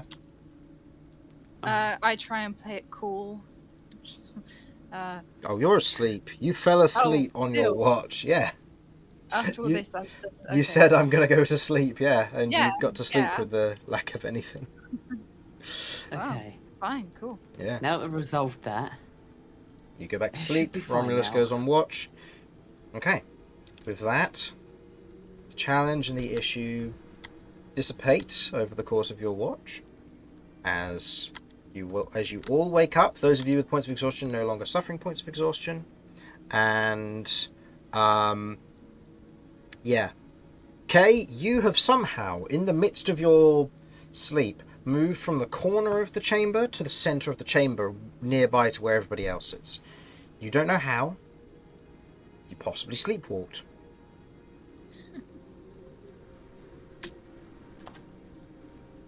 Okay. Romulus otherwise prepares a breakfast. And I think we'll have a quick break there, I think might be a good idea. mm-hmm. So, otherwise go fill up fill up your water bottles, grab yourself a little snackadoos and such, and we will continue on in just a mo once we are back. Don't go anywhere. We finally achieved our fabled rest. Yes, you'll benefit from your long rest, so fully heal yourself, restore any resources you might otherwise have, regain 3 hit die if you've spent any today. I feel like I've just won D&D. Well done. Thank you. Yep, you have won I'm D&D. gonna go make tea. Success I of got to have a sleep. taking a long rest. I'm gonna go have a cup of tea. Yep, I'm going to be back as well. Won't be long.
Returned. Who else is back? I'm here. Hello. Welcome. Is Sudz here? I didn't hear him come back. His mouse is moving. Oh. You are here, but you're muted still? Okay. You recovered, in case you didn't hear, because I'm not sure, because you didn't say anything, obviously. You benefited from the long rest, and you regained your, or you recovered from your point of exhaustion. Okay. Sorry, I had to deal with That's right. various stuff. No, I understand. That's fine. Just letting you know because I wasn't sure if you were here or not when I said that to the rest of them. No, the last thing I heard was I wouldn't be able to. No, and they cut you free, and so you're okay. Yeah. Okay. Yeah, you wake up in the middle of the camp as opposed to the edge, so you're pretty sure you sleepwalked, but you're unsure why or how. All you know is you woke up next to the fire or woke up next to where Romulus is preparing some food. Some cold food, mind, given he's been warned that the fungus will grow in the presence of heat. Okay. In case mine, the only reason he moved is because he's unsatisfied with yesterday's hunt.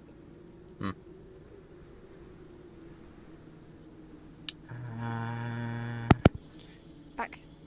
Welcome back. Okay, I have to remember that Romulus has advantage on sleight of hand checks and deception checks. When you see a creature in 30 feet of you hit by an attack, you may use your reaction to invoke the rune and choose a different target within 30 feet of you other than the attacker. The chosen creature becomes the target of the attack using the same roll. Magic can transfer the attack's effect regardless of attack's range. Only you invoke this. Once you invoke this rune, you cannot do so again until you finish a short or long rest. And then he has advantage on insight checks. Okay. I'll need to keep that in mind that he has that. Rune Knights are pretty strong. Kind of makes me want to play one.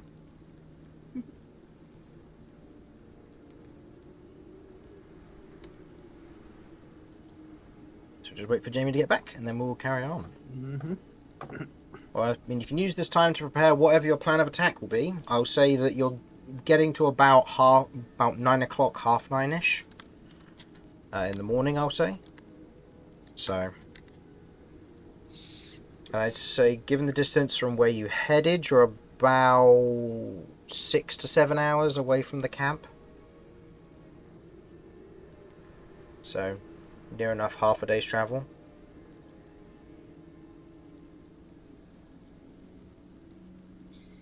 I'm afraid I'm myself, I'm a bit tired and a little bit headachy.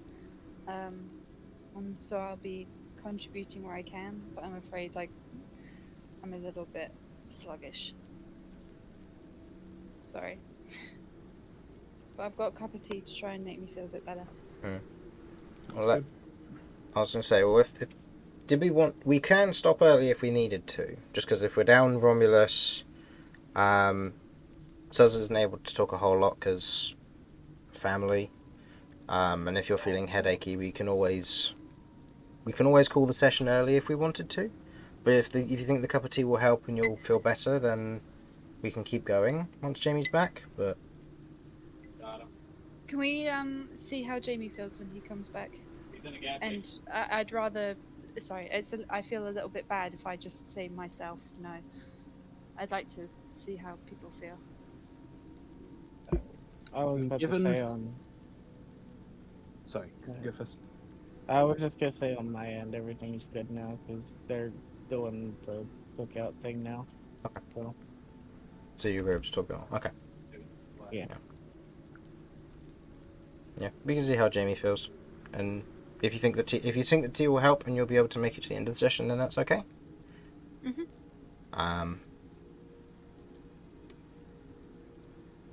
Yeah. No, to be honest, Jamie will probably be okay, and I'll probably be all right. I just didn't want to come across like a bit of a dick and not helping too much. Yeah. That's all right. That's fair enough. I return. Sessions like that. Okay. So, were we all good to continue going for now then? Yeah. There's many else. Yeah, I'm happy to if everyone else is. Yeah, you okay with that, Rebecca? Yeah. Sorry, I was just saying. What's happened? No, sorry, I'm okay. I'm just quite tired. I didn't sleep very well, and headachy. I do have a cup of tea to try and help me pipe up a bit. But for the moment, please don't be offended that I'm not going to be fully in there with discussions. That's fine. That's it. Okay. All right. Okay then. So, Of course you come that way. as you otherwise have eaten up now, otherwise received your long rest, and are prepared to exit the cave, where do you go and what do you do? Corsair hasn't returned yet, I will say.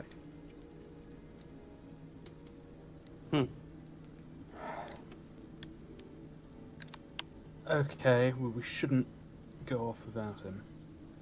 True, but if he hasn't No. returned and it's been several hours now. He's- I mean, Possibly encountered some trouble then. do you reckon he may have got captured? I mean, I did think about it, but I didn't say. I kind of should have said. I feel a bit bad that I didn't say. But there are casters there, and maybe they can nullify magic. I got He may have tried Maybe. to capture people, and they could have just countered it. It's also Are not there impossible that he's betrayed us. There's also that. Are there trees I- still around us? You're in a cave. I thought we were. Oh, outside the cave, yeah. Outside. Yeah, sorry. Outside the cave, no, it's heathland in all directions outside the cave. The woodland is to your south from here.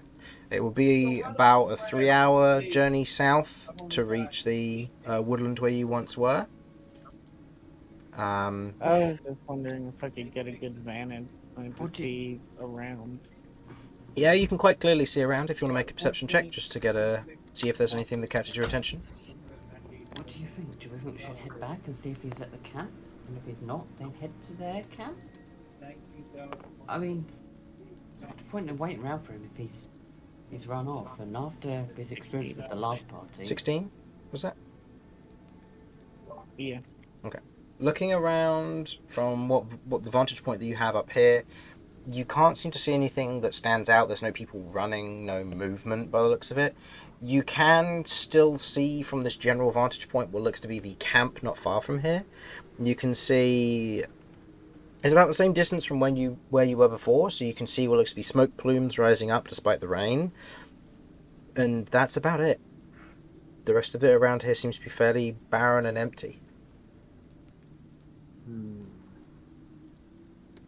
The other thing is, he was very noisy. True. Referencing We also- the armour.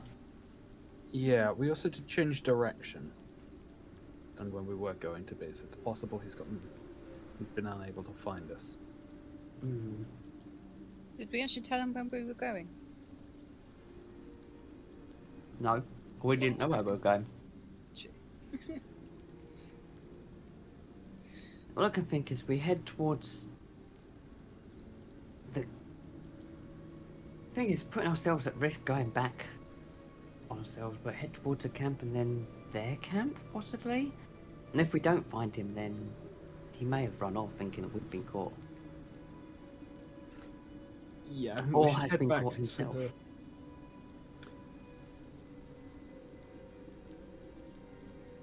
I think we should probably head back to the woodlands, see if we can find any sign of him. It could be that he's just hiding out there. Hmm. And then once Okay. we've found him, we can figure out how to approach their camp. Okay. I think that's a pretty solid plan. Yeah. What was the plan, sorry? Head to the woods. See if we can see him there. Then head to their camp. Okay. So spending the 3 hours heading south, and I'm going to presume trying not to be seen. That will slow you down. Alternatively, you can run for it and speed up the journey. But there's a chance you'll be seen. Up to you. I don't think we should run and risk getting seen. Yeah, we don't want to be seen yet. We don't know who they've sent out. There might be more generals around, commanders. Yeah. Oh, of course you're in that. We.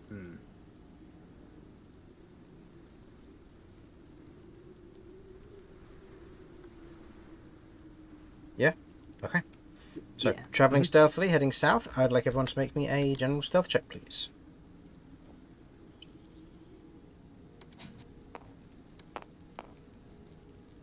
16. 16. Snap. Woo!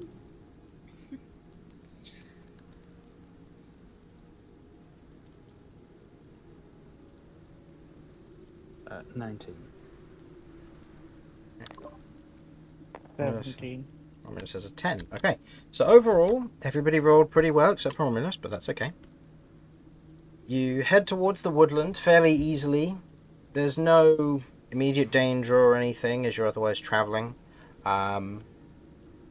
You do spot, I will say, in the distance, what looks to be a small patrol on the edge of the woodlands, as you are otherwise beginning to approach it. Hmm.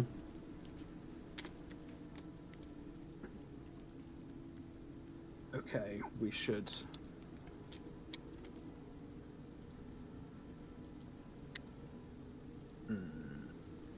What way is the patrol going? Just seemingly like along the edge of the woodlands, from what you can tell.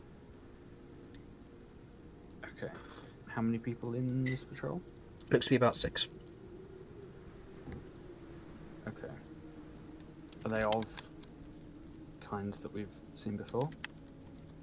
Similar to what you've seen before, yeah. Well, looks to be 2 of those sludge haulers, 2 casters, a belly butcher, and just a regular dwarf.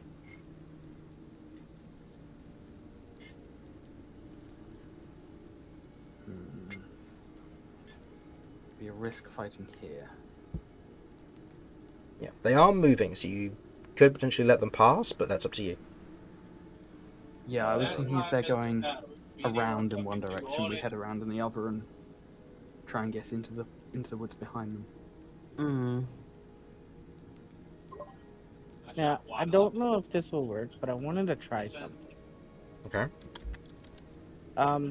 I want to do what I did before, where I bit myself to be able to use a spell. Yeah, that was alright. Just meant that you need to take damage. Yeah, I don't mind taking damage. I want to try and see if this will actually work the way I hope it will. Yeah, go for it. Alright. So go ahead and I roll will. damage. It's just a d6 plus 4. You don't have to worry about the to hit, it's just the damage. Oh, wow. So 10 points of course, damage. that's- Okay, 10 points of damage as you bite down on yourself, and you gain the attunement or the spell types dark, gel. dark and gel. I would like to use Metamorph on myself, Mm-hmm. and I would like to try and get like the kind of like it kind of like the zooming type effect that like a bird could have with their eyes, Okay. kind of like a telescopic vision. Okay. So I will say this will give you advantage on perception checks.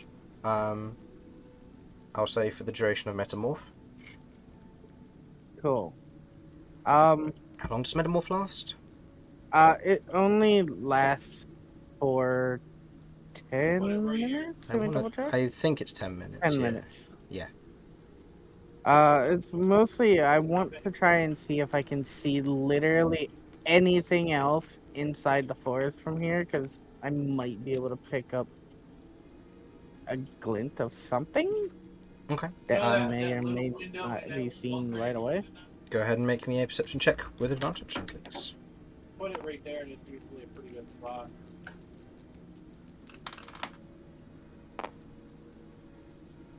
Hmm. 18. 18. Looking in past them into the forest from what you can see, the trees get pretty dense, but you can see that there are more individuals roaming around on the interior. Not many more, mind. Will look to be, as you kind of begin to make out more of them, which look to be identical, so more of these potential mirror fiends. But there's not really much else. Do put down another one. They seem to be thinner in numbers than they were before. I can see more deeper in. Not many, but more.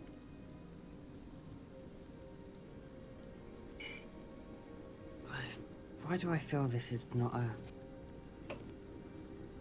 If he's in the wood, then they're either surrounding him trying to find him, or they're still looking for us.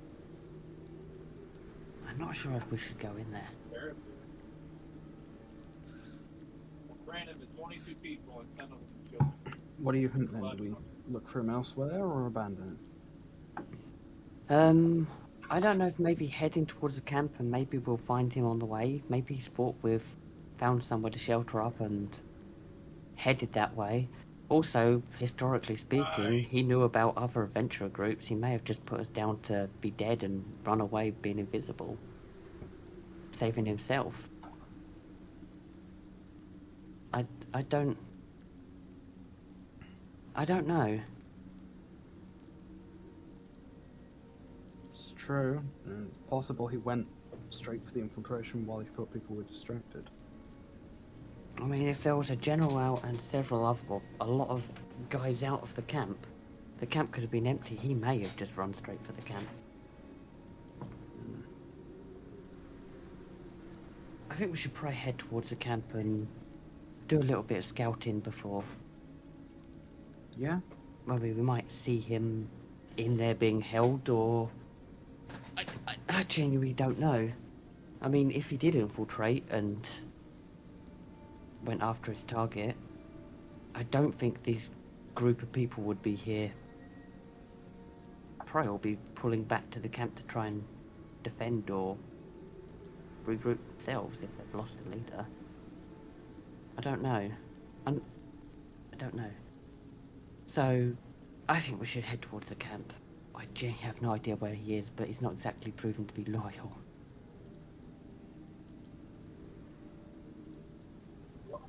I mean, technically he hasn't proven to be disloyal either. No, but he has given a lot of misinformation and led us astray on information. Let's kill the first person that runs. Yeah, I think if he's looking for us, he should have found us by now.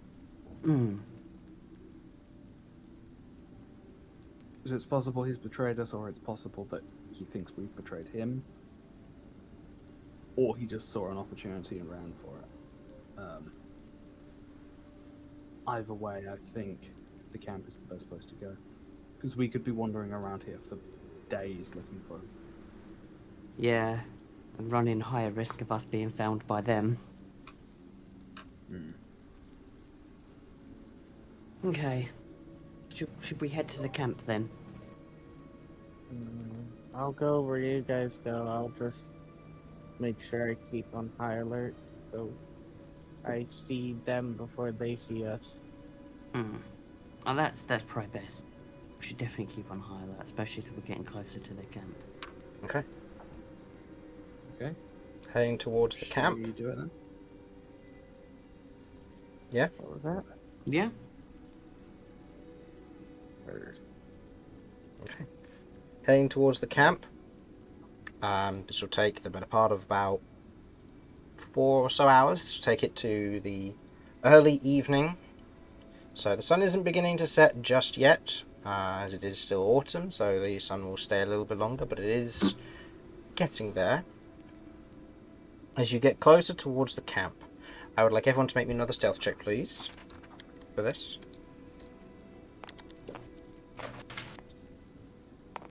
Okay, Romulus did well. 19. 16. Nice, nice. Ugh. That's a hopeful sound. Yep. Natural 1 on Vinny. Which is a total of 1, I believe, because the -5 is cancelled out by your +5. Yeah. And Kay? 19. Okay. Overall, you're all very quiet, and Vinny, there are moments where you're a bit more... You feel like you're still a little bit tired from the day before. It's not actual exhaustion, but you feel like it is as you're kind of going along and feeling a bit off your game at the moment, as you otherwise reach a section of heather that's a distance away from the camp itself. You can see that the camp may have once had trees around it, but has since had them cut back. You can see that where there was once a wonderful area of possible forest, now stands a small plateau of what looks to be built up earthworks and wooden palisades, holding it mostly in place. Spiked wooden poles reaching out of the dirt underneath where the palisade is set up, and what look to be a number of guard towers built up and around the actual campsite itself. About 6 or 7 in all, and you can see several, and from your vantage point here you can't see into the camp at all, but you can see a few walkways between the towers. And this is backed up right up against the mountainside itself.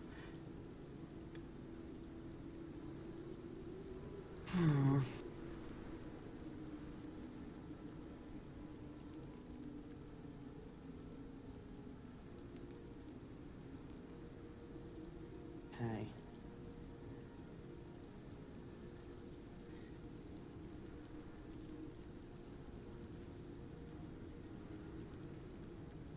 Okay, so...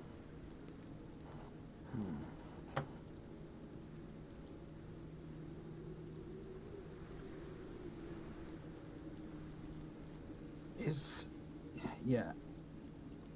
What can we see in terms of entrances? Entrances, you can see what looks to be from your current trajectory. Go ahead and make me a perception check, please.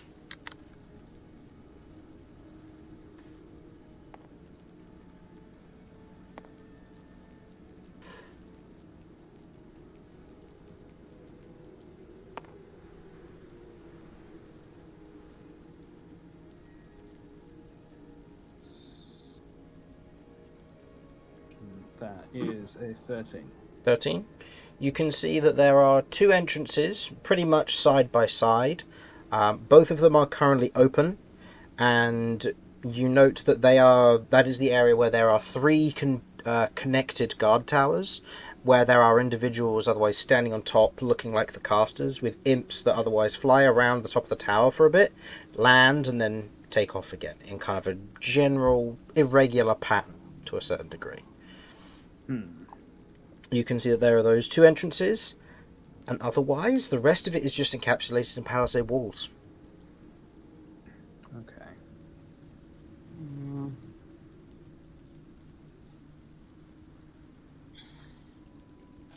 Yeah. The only other way in, from what you could tell, would be either going over the palisade wall, flying in from above, or climbing the mountain and then coming down the mountain again.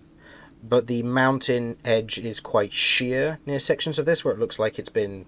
You can see sections of it where it's been carved or collapsed on purpose to kind of create this sheer flat edge at the back. Okay. Well, I have got Featherfall, should we ever consider.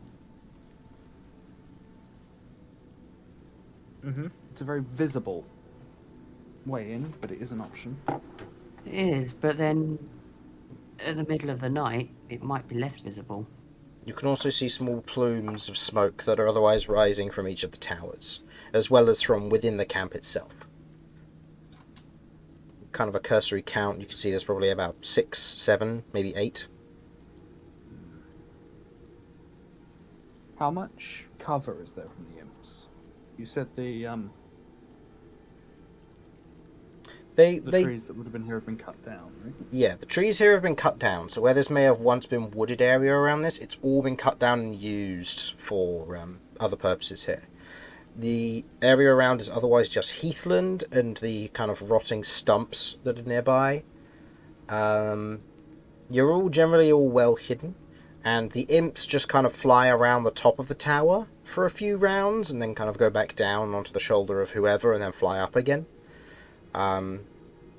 Occasionally a few of them begin to fight and shout at one another, and a few land and continue on.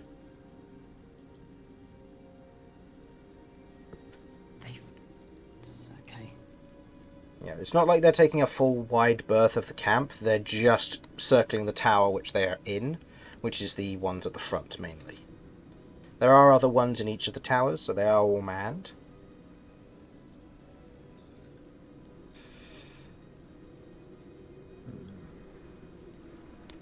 If Jeff goes up to scout from the air, he's likely to get spotted, isn't he?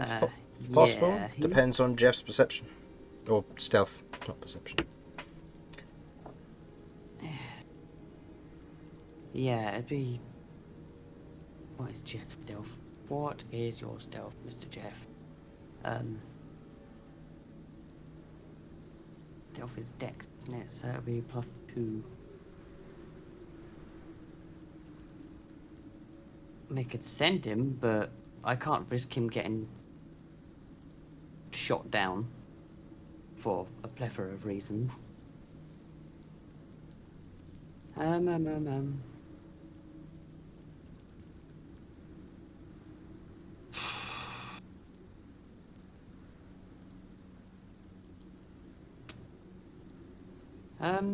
The trees. So we're currently in trees. Yeah.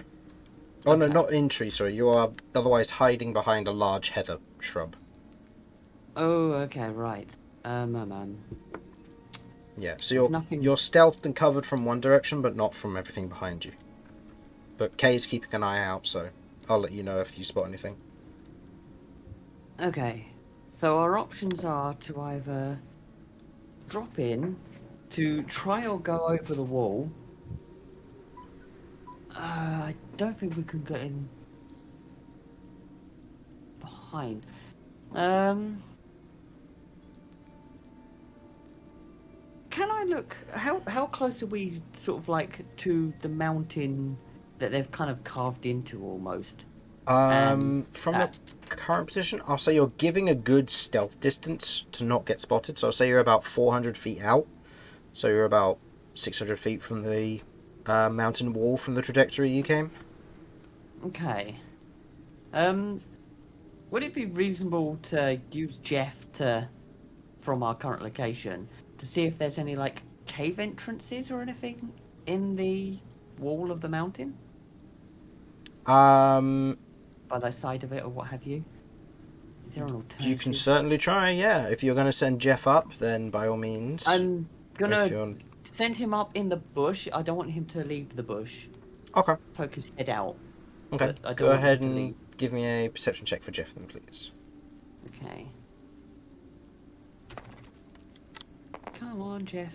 Why? Well, actually, you know what? It's an 11. 11. It's gradually getting better. You can't see any cave entrances from where you currently are. That would be the right of the camp. You can't see any cave entrances on the right hand side of the camp. You can't see any like natural cave outcroppings, cracks, caved in sections. Can't see anything, I'm afraid. You can see that it does it's a sheer, almost like a sheer climb for a bit, and then it begins to almost gentle climb up after that, where it has weathered and rock slided in places. Or rock slid, but you can't. But with Jeff being on specifically this side, you can't see the left side or within the camp itself.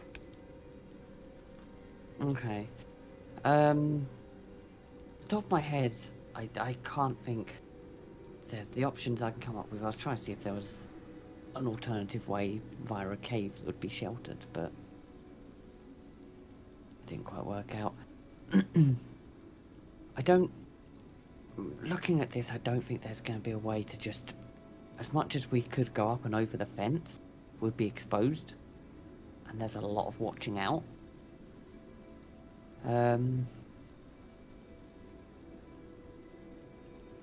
But then if we drop in, there's no guarantee there's going to be shelter when we drop in either. We could just drop in amongst literally hundreds of them. We can try and... Because we can't see into the camp right now, can we? No, we can't. No. Yeah, Well- we could try... Go on. I was gonna say if we can try and make it to the mountain. There is a bit of the mountain that kind of like goes over the top of the camp, right? Mm-hmm. And like hang somebody over the side of it and see if they can see anything. Yeah. For Are the imps flying over that high? for reference, I'll just give a quick drawing here from what you to generally help you understand this a bit better. So I'll say this is ground level. and I will say, for the purposes of you don't have Corsair, I'll say Corsair/you are here. The camp itself is on a little bit of earthworks, with spiky palisade biddies that are sticking out of the edge of the earthworks itself and sticking up over the top. We'll say by that much. You have towers that otherwise stick up over the top. They have fires on top and they're roofed. And there are a few of them around the camp, so I'll just do this for there being a few more, including a few that are near the back edge of the camp. And then you've got the mountain, which is like a near sheer line, and then it goes up like that. So it's a bit more gradual, but it's a very sheer edge towards the back. And it's like that in both directions by the looks of it. Or it's otherwise been kind of frequent rock slides or something similar. Okay, so that's not gonna work.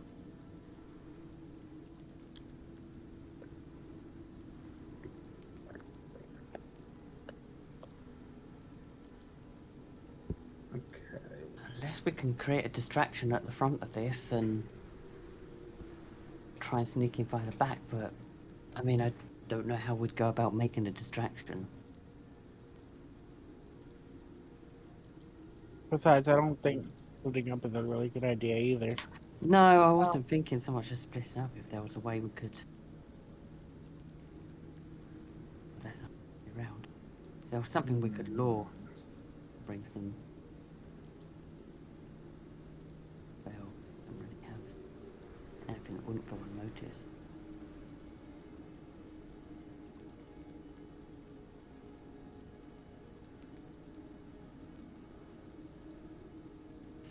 I'm not sure.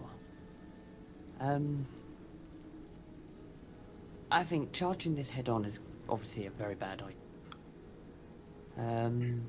But we've got, unless we go round to the mountain and do some exploring, maybe we'll find something.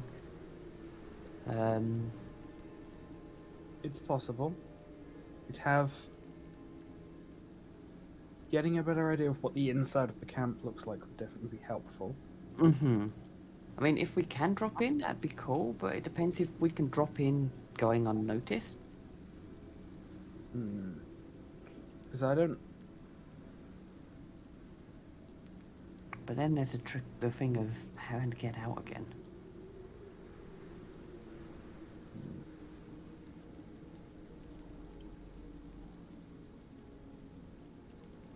As you're otherwise having this conversation, you otherwise keeping an eye out, I'll say, Kay, you spot this as they're not trying to be stealthy. You note coming up what looks to be almost like a makeshift path leading up to the camp. You hear a bellow from within the camp itself. As a shout and a cry is made, you watch as the imps otherwise fly down and forward, away from the camp, and begin to encircle what looks to be a cart, currently, or a wagon being pulled towards the camp. You can see quite clearly what look to be bars that have been set in place for almost like a cage back to it, and what look to be about 6 or 7 villagers, currently alive and chained up around the neck and around the wrists, as they have otherwise in whatever clothes they were in when they were captured, and they are currently kind of huddled together, and what looks to be these massive, almost 6-legged creatures with kind of hairy hooves to the bottom of them.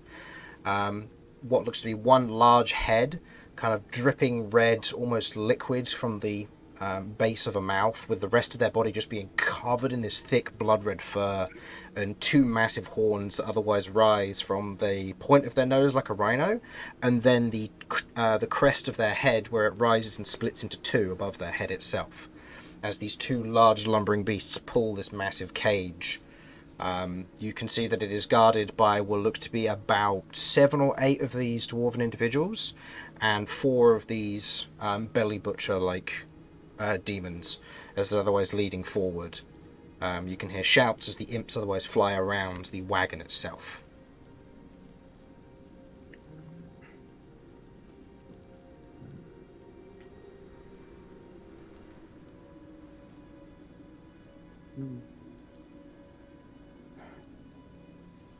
There's people. Yeah. Yeah, there'll be a bunch more prisoners in there as well. I don't know how long. We don't know what they're doing to them. I don't know how long they'll last. Our target, if they're still alive, is probably in there as well. I'll say Kay, given you were making the perception before to keep an eye out for this, I'll say go ahead and make me a perception check.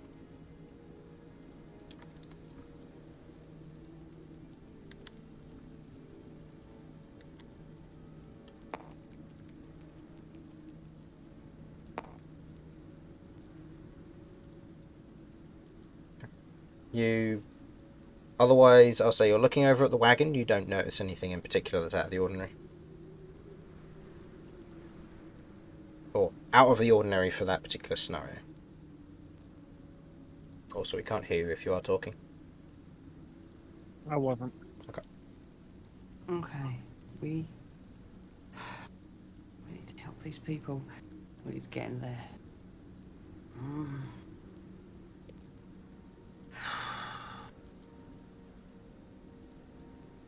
Okay, I think to start with we should probably go up the mountain and do at least some recon of the camp. Get a rough idea of what's going on there, because at the stand we can just see a wall. We don't even know what's in there. Yeah. How difficult is it going to be to get up the mountain? Without magic, it's been raining, it's slick rock, it's prone to rock slides. It's not going to be an easy thing to do, and there's a possibility of getting collapsed upon. Even with climbing kits, there's a possibility of it sliding and collapsing. With the use of some magic, it's possible, but that will obviously use spell slots depending on what you're planning to do. And given your time crunch for wanting to make it back to Magic Fest, you would need to complete your job today and then start heading back if you want to make it on time. I'm just looking at my spells now. Spider form is self. Landstride, self. Like, Yeah.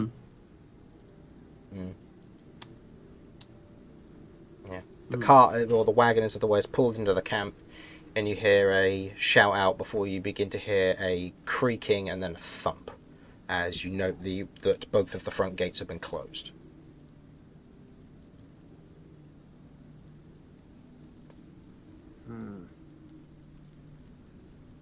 I'd say the plan is probably just try and stage a jailbreak, but I don't know the best.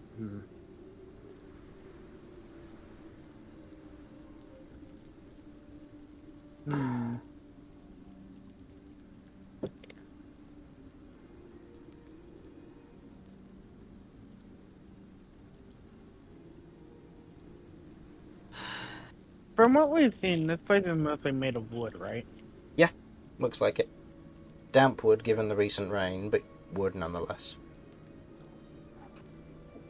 Man, if only it wasn't raining, we could catch it on fire. We burn them out.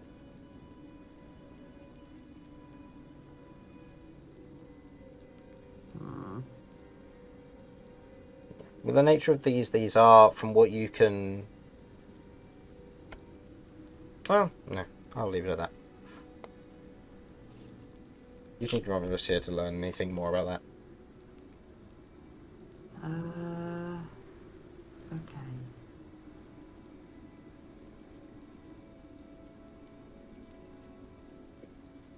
Alright. I mean, Cat's, like, hyper-analytical about a lot of things. Is there something Cat would notice that I'm too incompetent to notice? With your current information, I'll say go ahead and make me an intelligence check with disadvantage, as you are potentially missing information that might help with a more obvious idea. Would you intelligence? Yep. That's still a 9. I'll say in this instance that there's more information for you to get, and you're probably going to want to get more information before you start making any ideas or plans. Gaining information will be the key thing here. So finding a way to get a vantage point and get some information or a viewpoint on this. The highest place around here, other than the guard towers, is the mountain itself.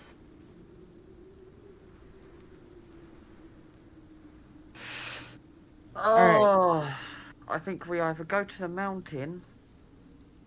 Yeah. If I use Jeff, it's going to give us away. No matter what angle we come from, it'll be a early warning sign. So I think we're just going to have to go up the mountain. Problem is scaling the mountain. I have a plan for that. Mm-hmm. Yeah. Okay, I can use Metamorph. I can use it until my points run out, or I take a long rest currently. I can use it to allow myself to climb the walls, or the mountain, easier. The only thing I would need is rope and one of your pittance, Vinny, so I can be able to give myself a stable spot to stand and hold myself up on the mountain to be able to try and look inside.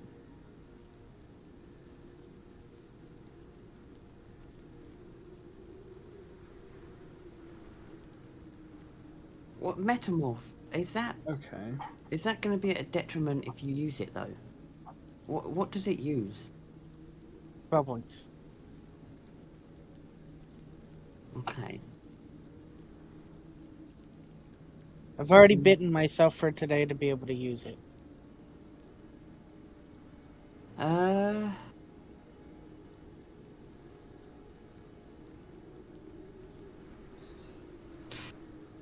Unless Kay's tiny, right? Or he's small. He's small. I'm small.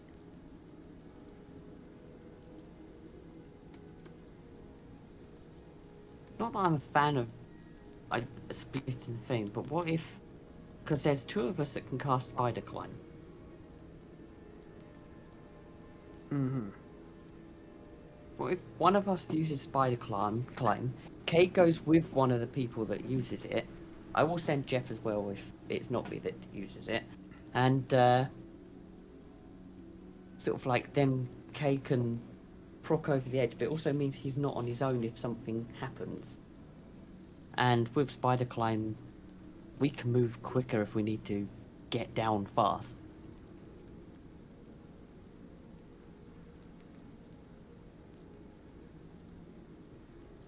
We need to be able to see inside to figure out what to do.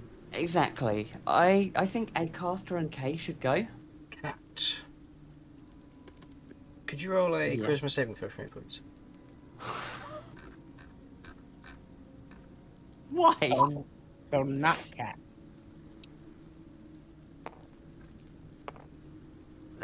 Okay, thank God. Okay. That's 21. Okay. Never mind. It's calling out to you. The ring. The ring.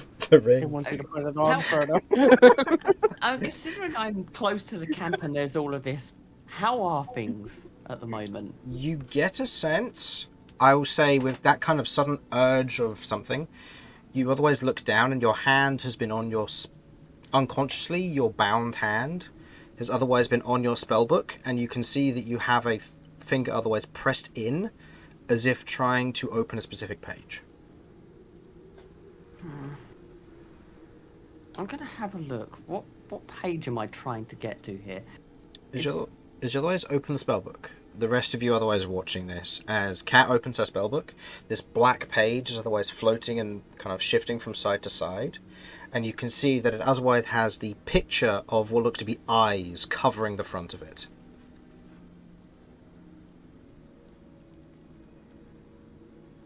That's not good. I don't know what this means. All I know is this thing, gesturing to her arm, wants them dead. I don't know why it wants them dead, considering it is them. It wants them dead. I don't know if it's trying to help us or is it just going to try and blow the entire place up.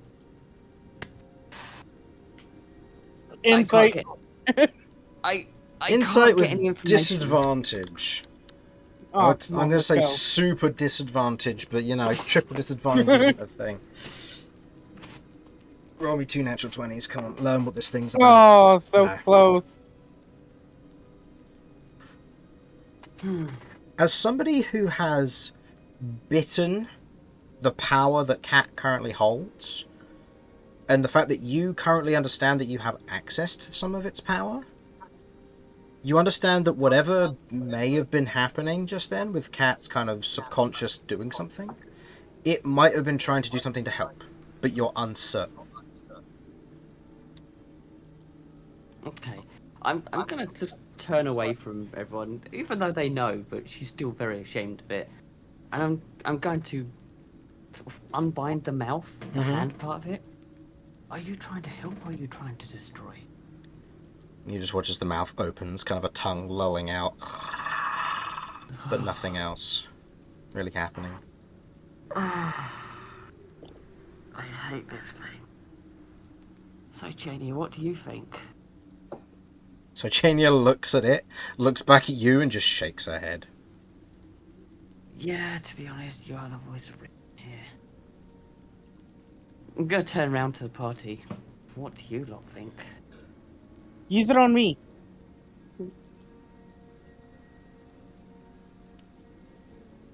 If this thing What? is powerful enough to blow up that entire thing, if that's its intent, using it on you is gonna go badly. I don't think that it would with eyes. I think the eyes are just to help see. Do you genuinely believe that? Yes. I mean, the last pages haven't had eyes. I believe that that page right there is going to help see. Okay. Kay is creating a reasonable argument. In fairness, that would make sense, as the other pages haven't had eyes. I'm going to put this to a party vote, because Kat has said that she's going to rely on the party.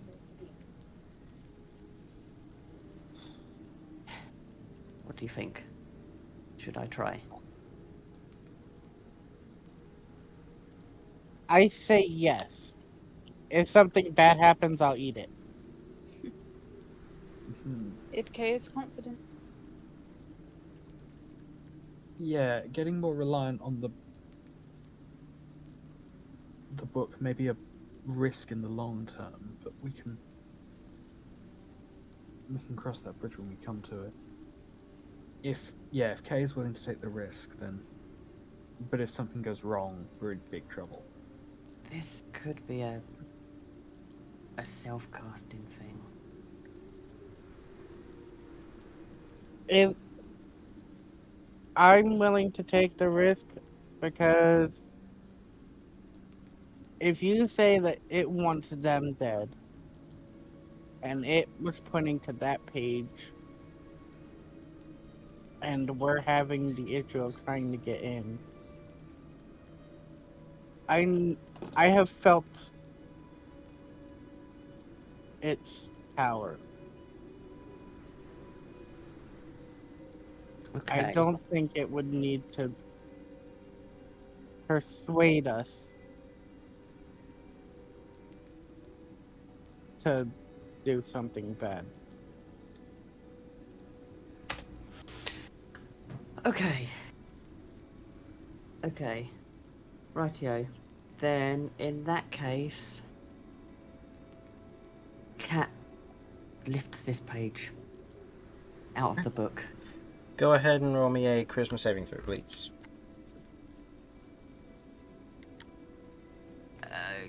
Can I, if I'm allowing the power of it, can I just choose to fail?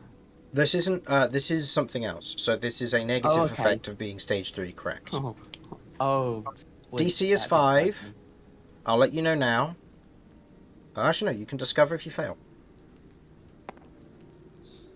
It's now 4. You're fine. I'm good. Okay. So as you tear the page out, you spend your HP according to instead of SP.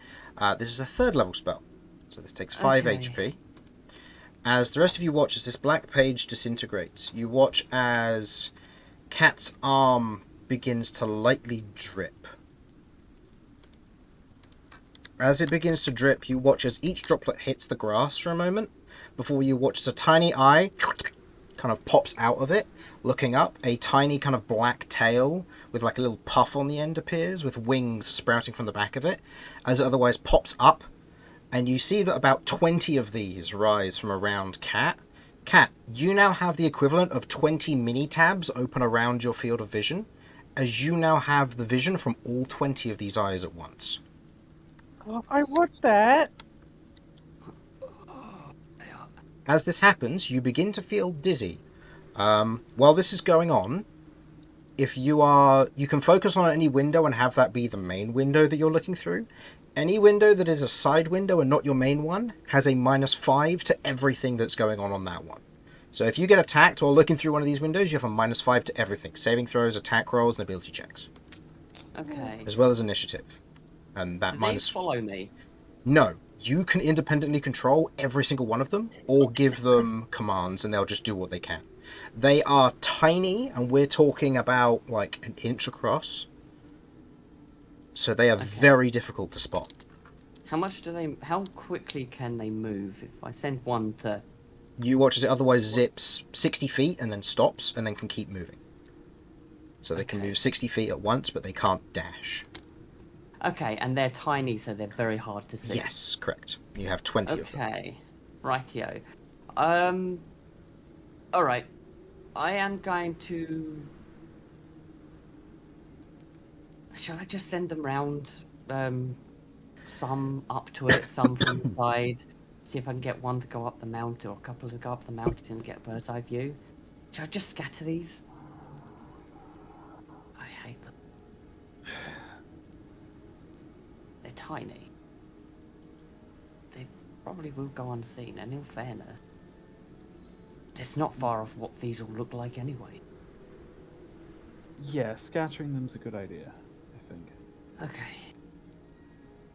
Get as much information as we can quickly. Alright. Cat's gonna sit down because this is, or kneel down, however, because this is a bit much for her. Okay. And she's going to, I'm assuming, communicate telepathically to them? Is that how they're responding, or do I need to give them a vocal?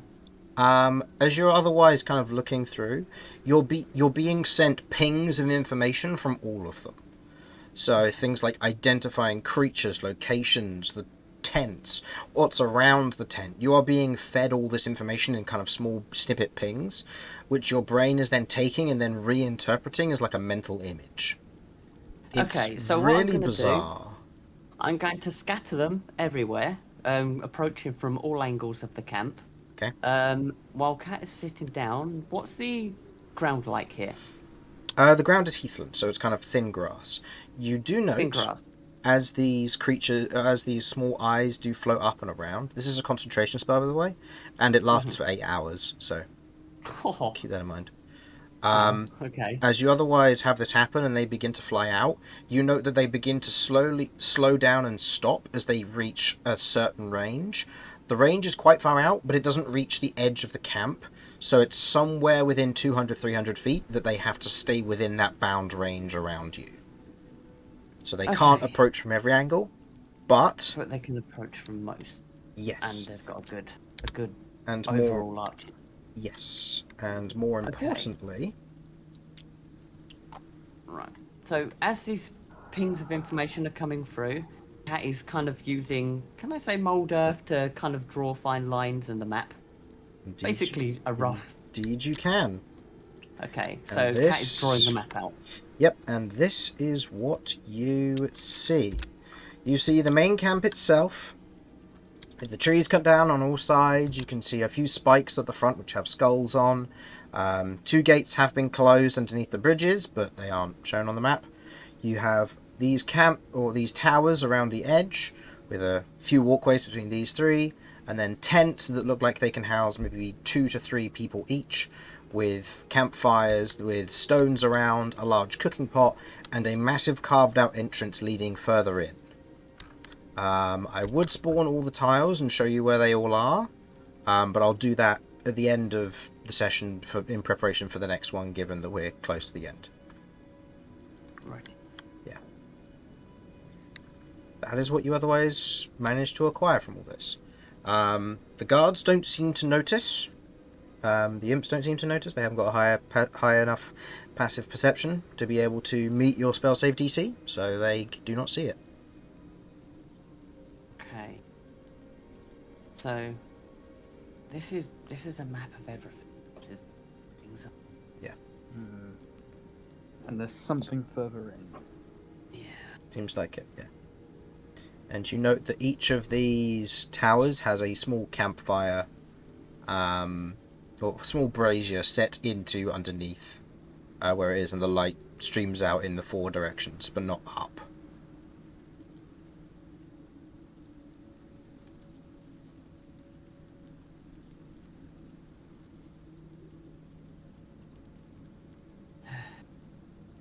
Well, this is no small feat. Yeah. It looks like it's pretty heavily defended all round. I'll sort out the tiles next time, obviously, but there are what I'd probably say about 40 to 60 individuals currently outside. But you note that quite a lot of them are currently kind of eating and talking around campfires, and a few of them seem to be kind of heading off into tents.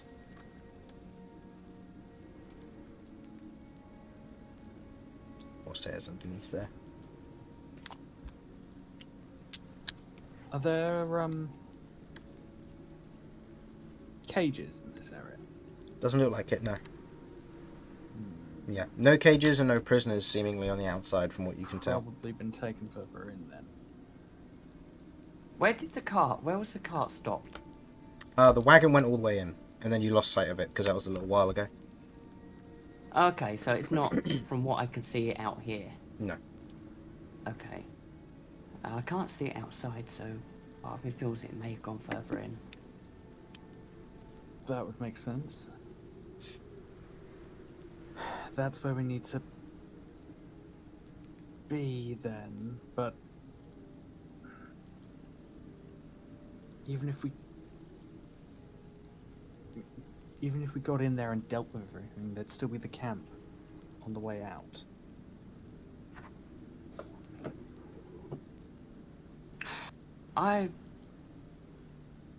These are tied closely to me. These creatures are tied very much to this. The last interaction we had something like this was the Rat King.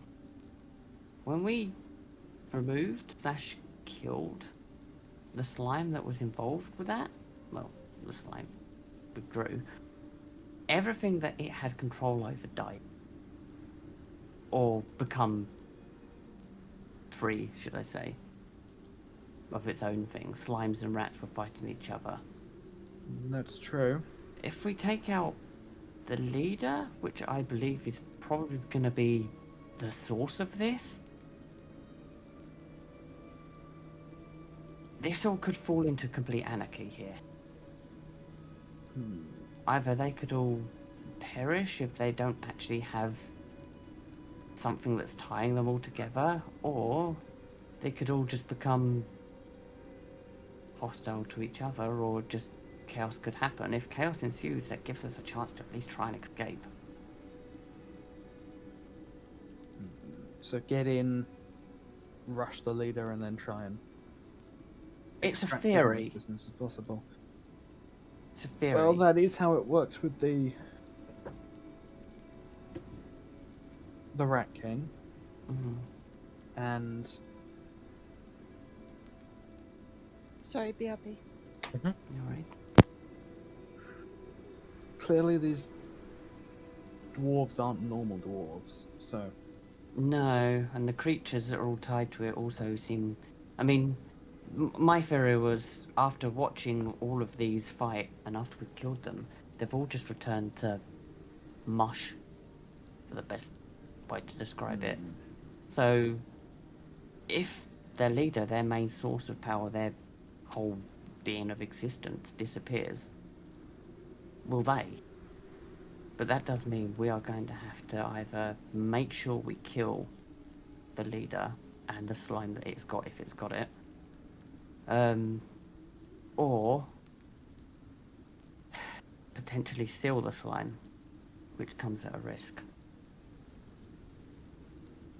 But we can't let it escape. If it escapes, this will just keep happening. And this is evident that it's still around. I don't know how many of these even broke free.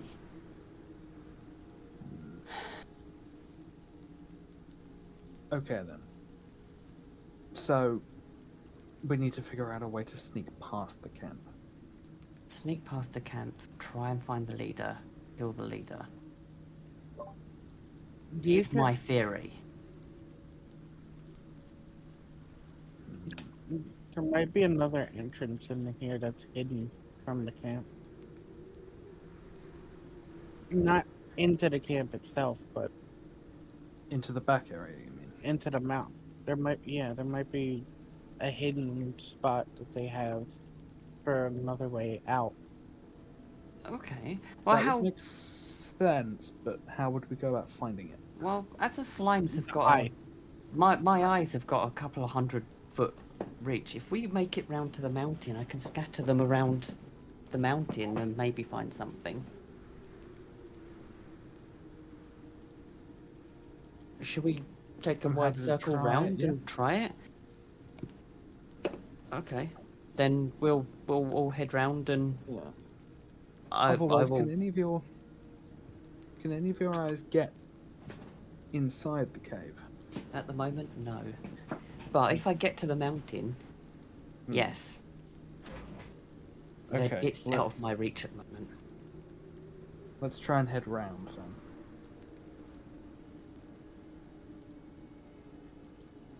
Okay, So we'll where- head there then. So where's the what's the aim here? Sorry. Okay, so we're going to go around the mountain so I can scatter the eyes around the mountain and see if I can get any in the cave. So this is going up towards the mountain from where you were. Yes. Okay. I would like everyone to make me another stealth check then, please, because you are relatively close to the camp.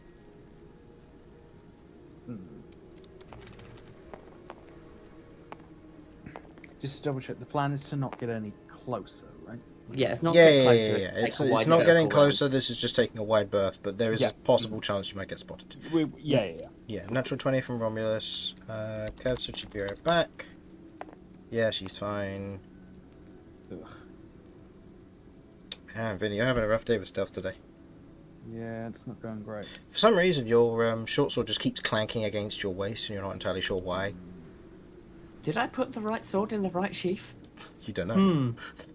Possibly not. I'll check. That's a No. 9 from me. No, unfortunately, well, with you only had the lowest roll, but everybody else did well. Romulus getting an extra 20, so you Well, otherwise pursue, continuing on as you otherwise make your way towards the edge of the mountain. Using the eyes to scout the area around, go ahead and make me a perception check. The eyes do not give you any advantage on perception check, they just inform you of every possible detail within 300-foot radius of you. Okay.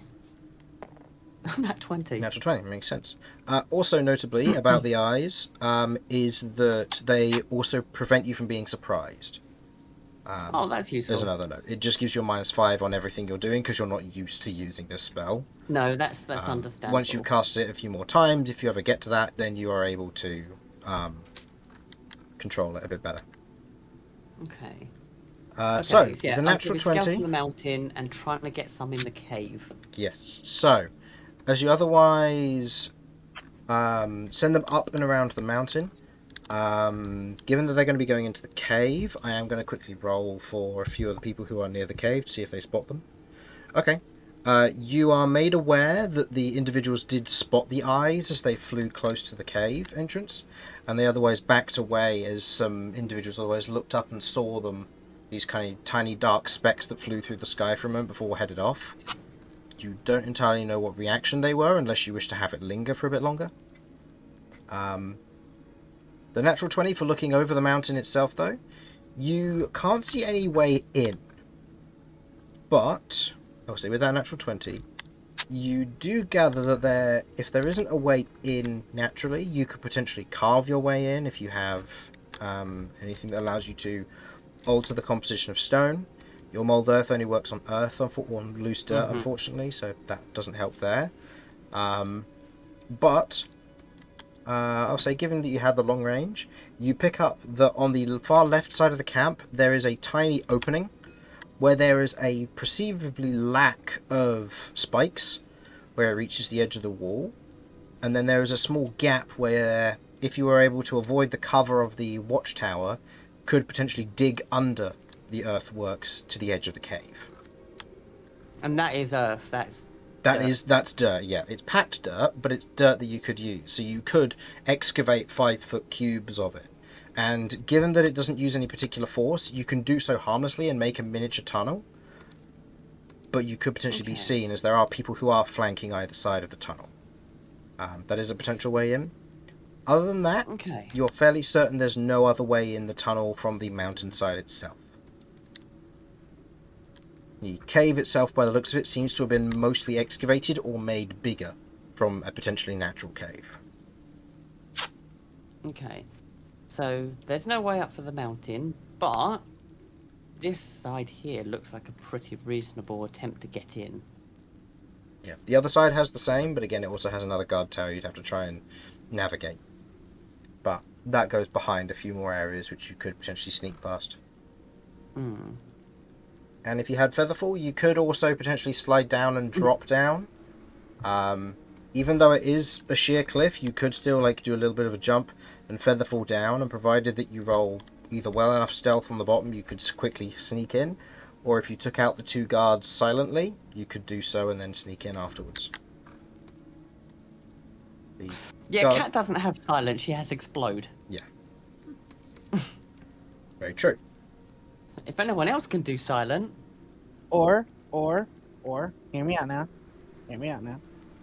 Or, Featherfall, somebody clings to the ceiling, pulls everybody in while they're falling.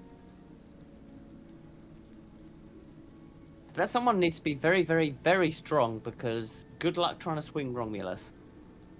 I mean, you guys are falling like feathers. Featherfall doesn't cause people to fall like feathers, it means they don't take any damage when they hit the ground. You still move 60 feet around, which is the equivalent of dashing and running. So it's like just running downwards, effectively. Oh, I thought it was just slow falling. No. It does slow your fall. It's slow in comparison to traditional movement. So full speed traditionally is 200 a round, which everyone complains that isn't realistic. Yeah, I know, it should be 540 a round, because that's realistic. Because that's terminal velocity. But anyway, I had this conversation with someone already. 200 is just being nice. So with that in mind, it's 60 foot around, so it's a lot slower than it would be for terminal velocity, but it's still a reasonable speed. It's just you don't take any damage when you hit the ground. I just thought it was slower falling. No, that's alright. Slow fall from monk allows you to do that, but that's obviously a monk specific thing. I think slow fall actually doesn't slow down your descent. It doesn't slow you down. You're just fall damage. You just fall down. Oh, okay, never mind then. It's not slow fall then, is it? I think It's for the sake of resources, should probably try the mold earth approach. Oh yeah. we Also, can get roll in there. roll your wild magic for me, please. From when you cast the ice thing. Who knows? You could roll a 3 or lower. I swear. Nah, you're fine. No. That's a shame. I mean, that's I good. want those eyes. No. I need those eyes. in my Okay, so yeah, I'm gonna my proposal is that we do the mold earth thing, because it can take us in and a lot less chance of us getting caught. life. Oh, I had an idea. And we could possibly pop up just inside the cave. Mm-hmm. Maybe. But I have an idea. Okay. What's go your for it. idea? I'm sorry that I'm throwing this off a little bit, but we need to put your eyes on a rock. We'll have Lloyd back.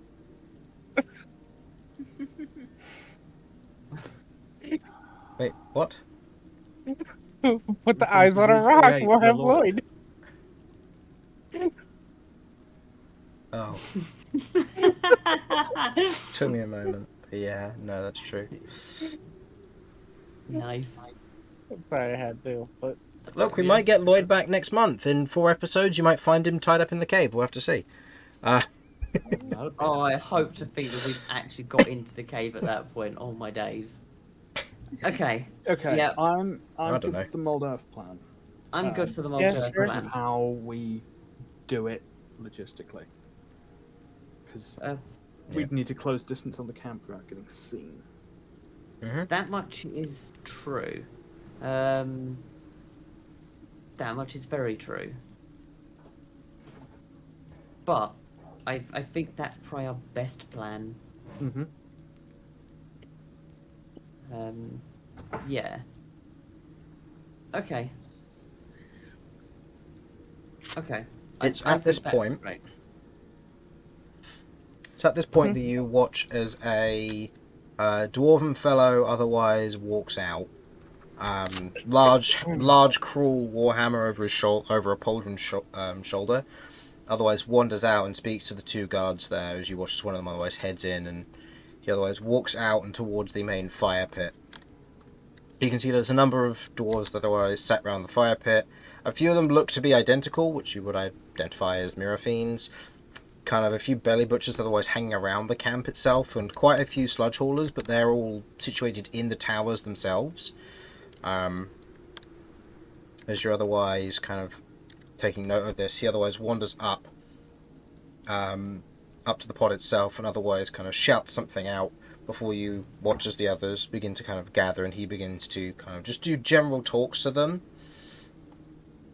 before you watch as the wagon otherwise comes back out of the cave, is empty now, and he points at a number of other dwarves and otherwise points off to them and then shouts something off in another language, and you watch as a few of the belly butchers and sludge haulers begin to move out of the wagon as it begins to leave the camp.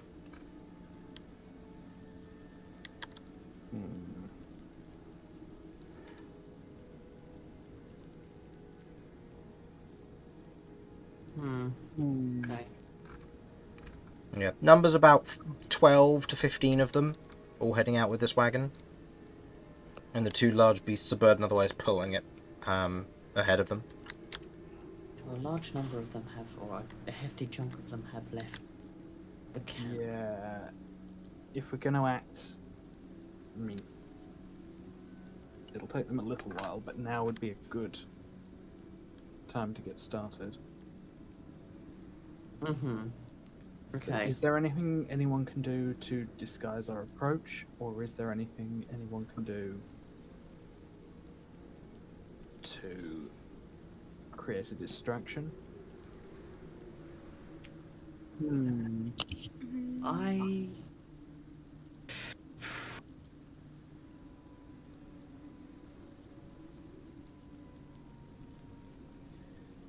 I don't really have anything to help. I have thaumaturgy, but the range is only 30 feet. So it might more so bring attention towards us.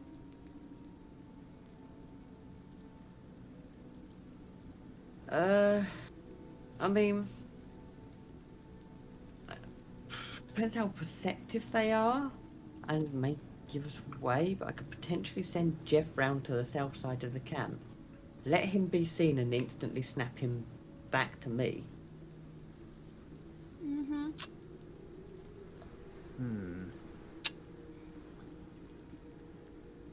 At this point, Kat, your eyes watch as the dwarven individual otherwise walks back towards the entrance of the cave. The guard otherwise pulling what looks to be this large chain over his shoulder as he otherwise leaves, as this large bird beak snaps out towards him as he kind of ducks before it otherwise looks out a bit more. You see this long kind of black feathered bird, kind of this very long vulture-like neck, what looks to be almost 8 or 10 eyes covering its entire head, as it otherwise just kind of blinkingly, independently looks out and scans the area around it, as it otherwise looks down towards the main dwarf, who otherwise grabs a small hook on the side and pulls himself up into this kind of large metallic saddle on its back, before it spreads out these large kind of almost leathery wings with feathers running along the main limbs or bones of it.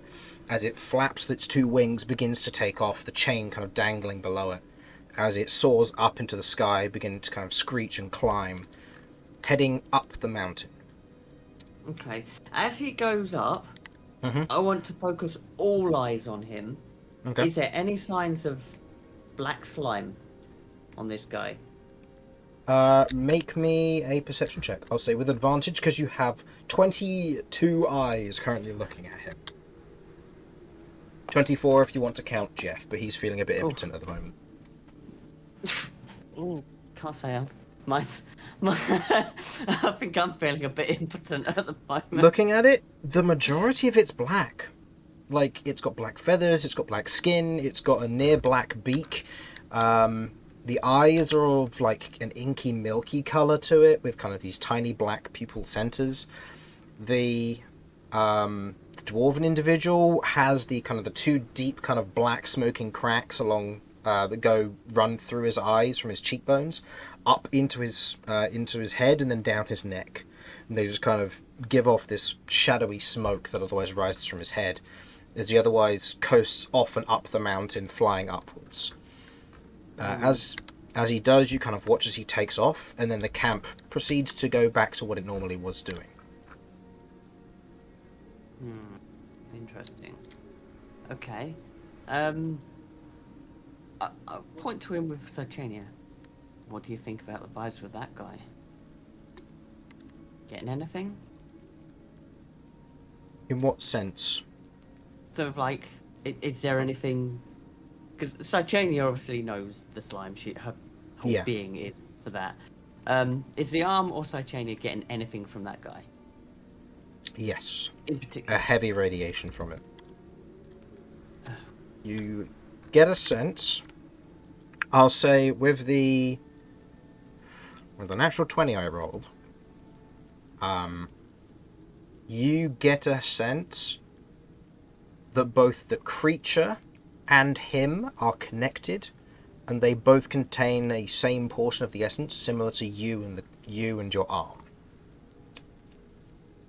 The two are seemingly connected somehow. To what end, you are otherwise unsure, but the individual seems to be some form of ringleader of this group. okay. And they've just taken off for who knows how long.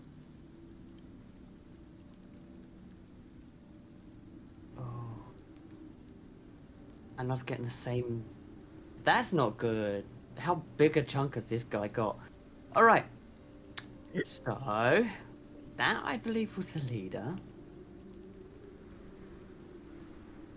And he has the same, what I can get, amount of power as me. Don't know how much of it he has access to. I'm not too sure if we're going to be able to beat the leader. Like at all. If anything, we might have to get the prisoners out and just get out of here as quick as we can. Technically, that was the goal to begin with. Mm.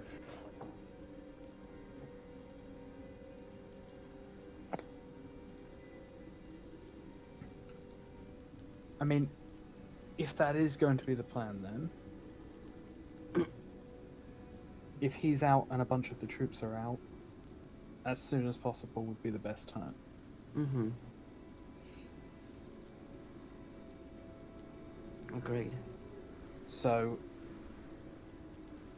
are we all agreed on going with the Mold Earth plan? I am, yes.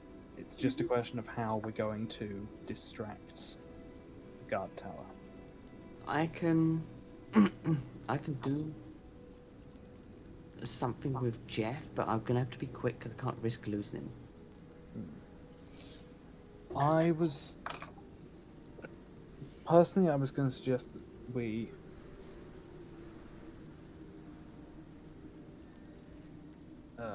do this next week.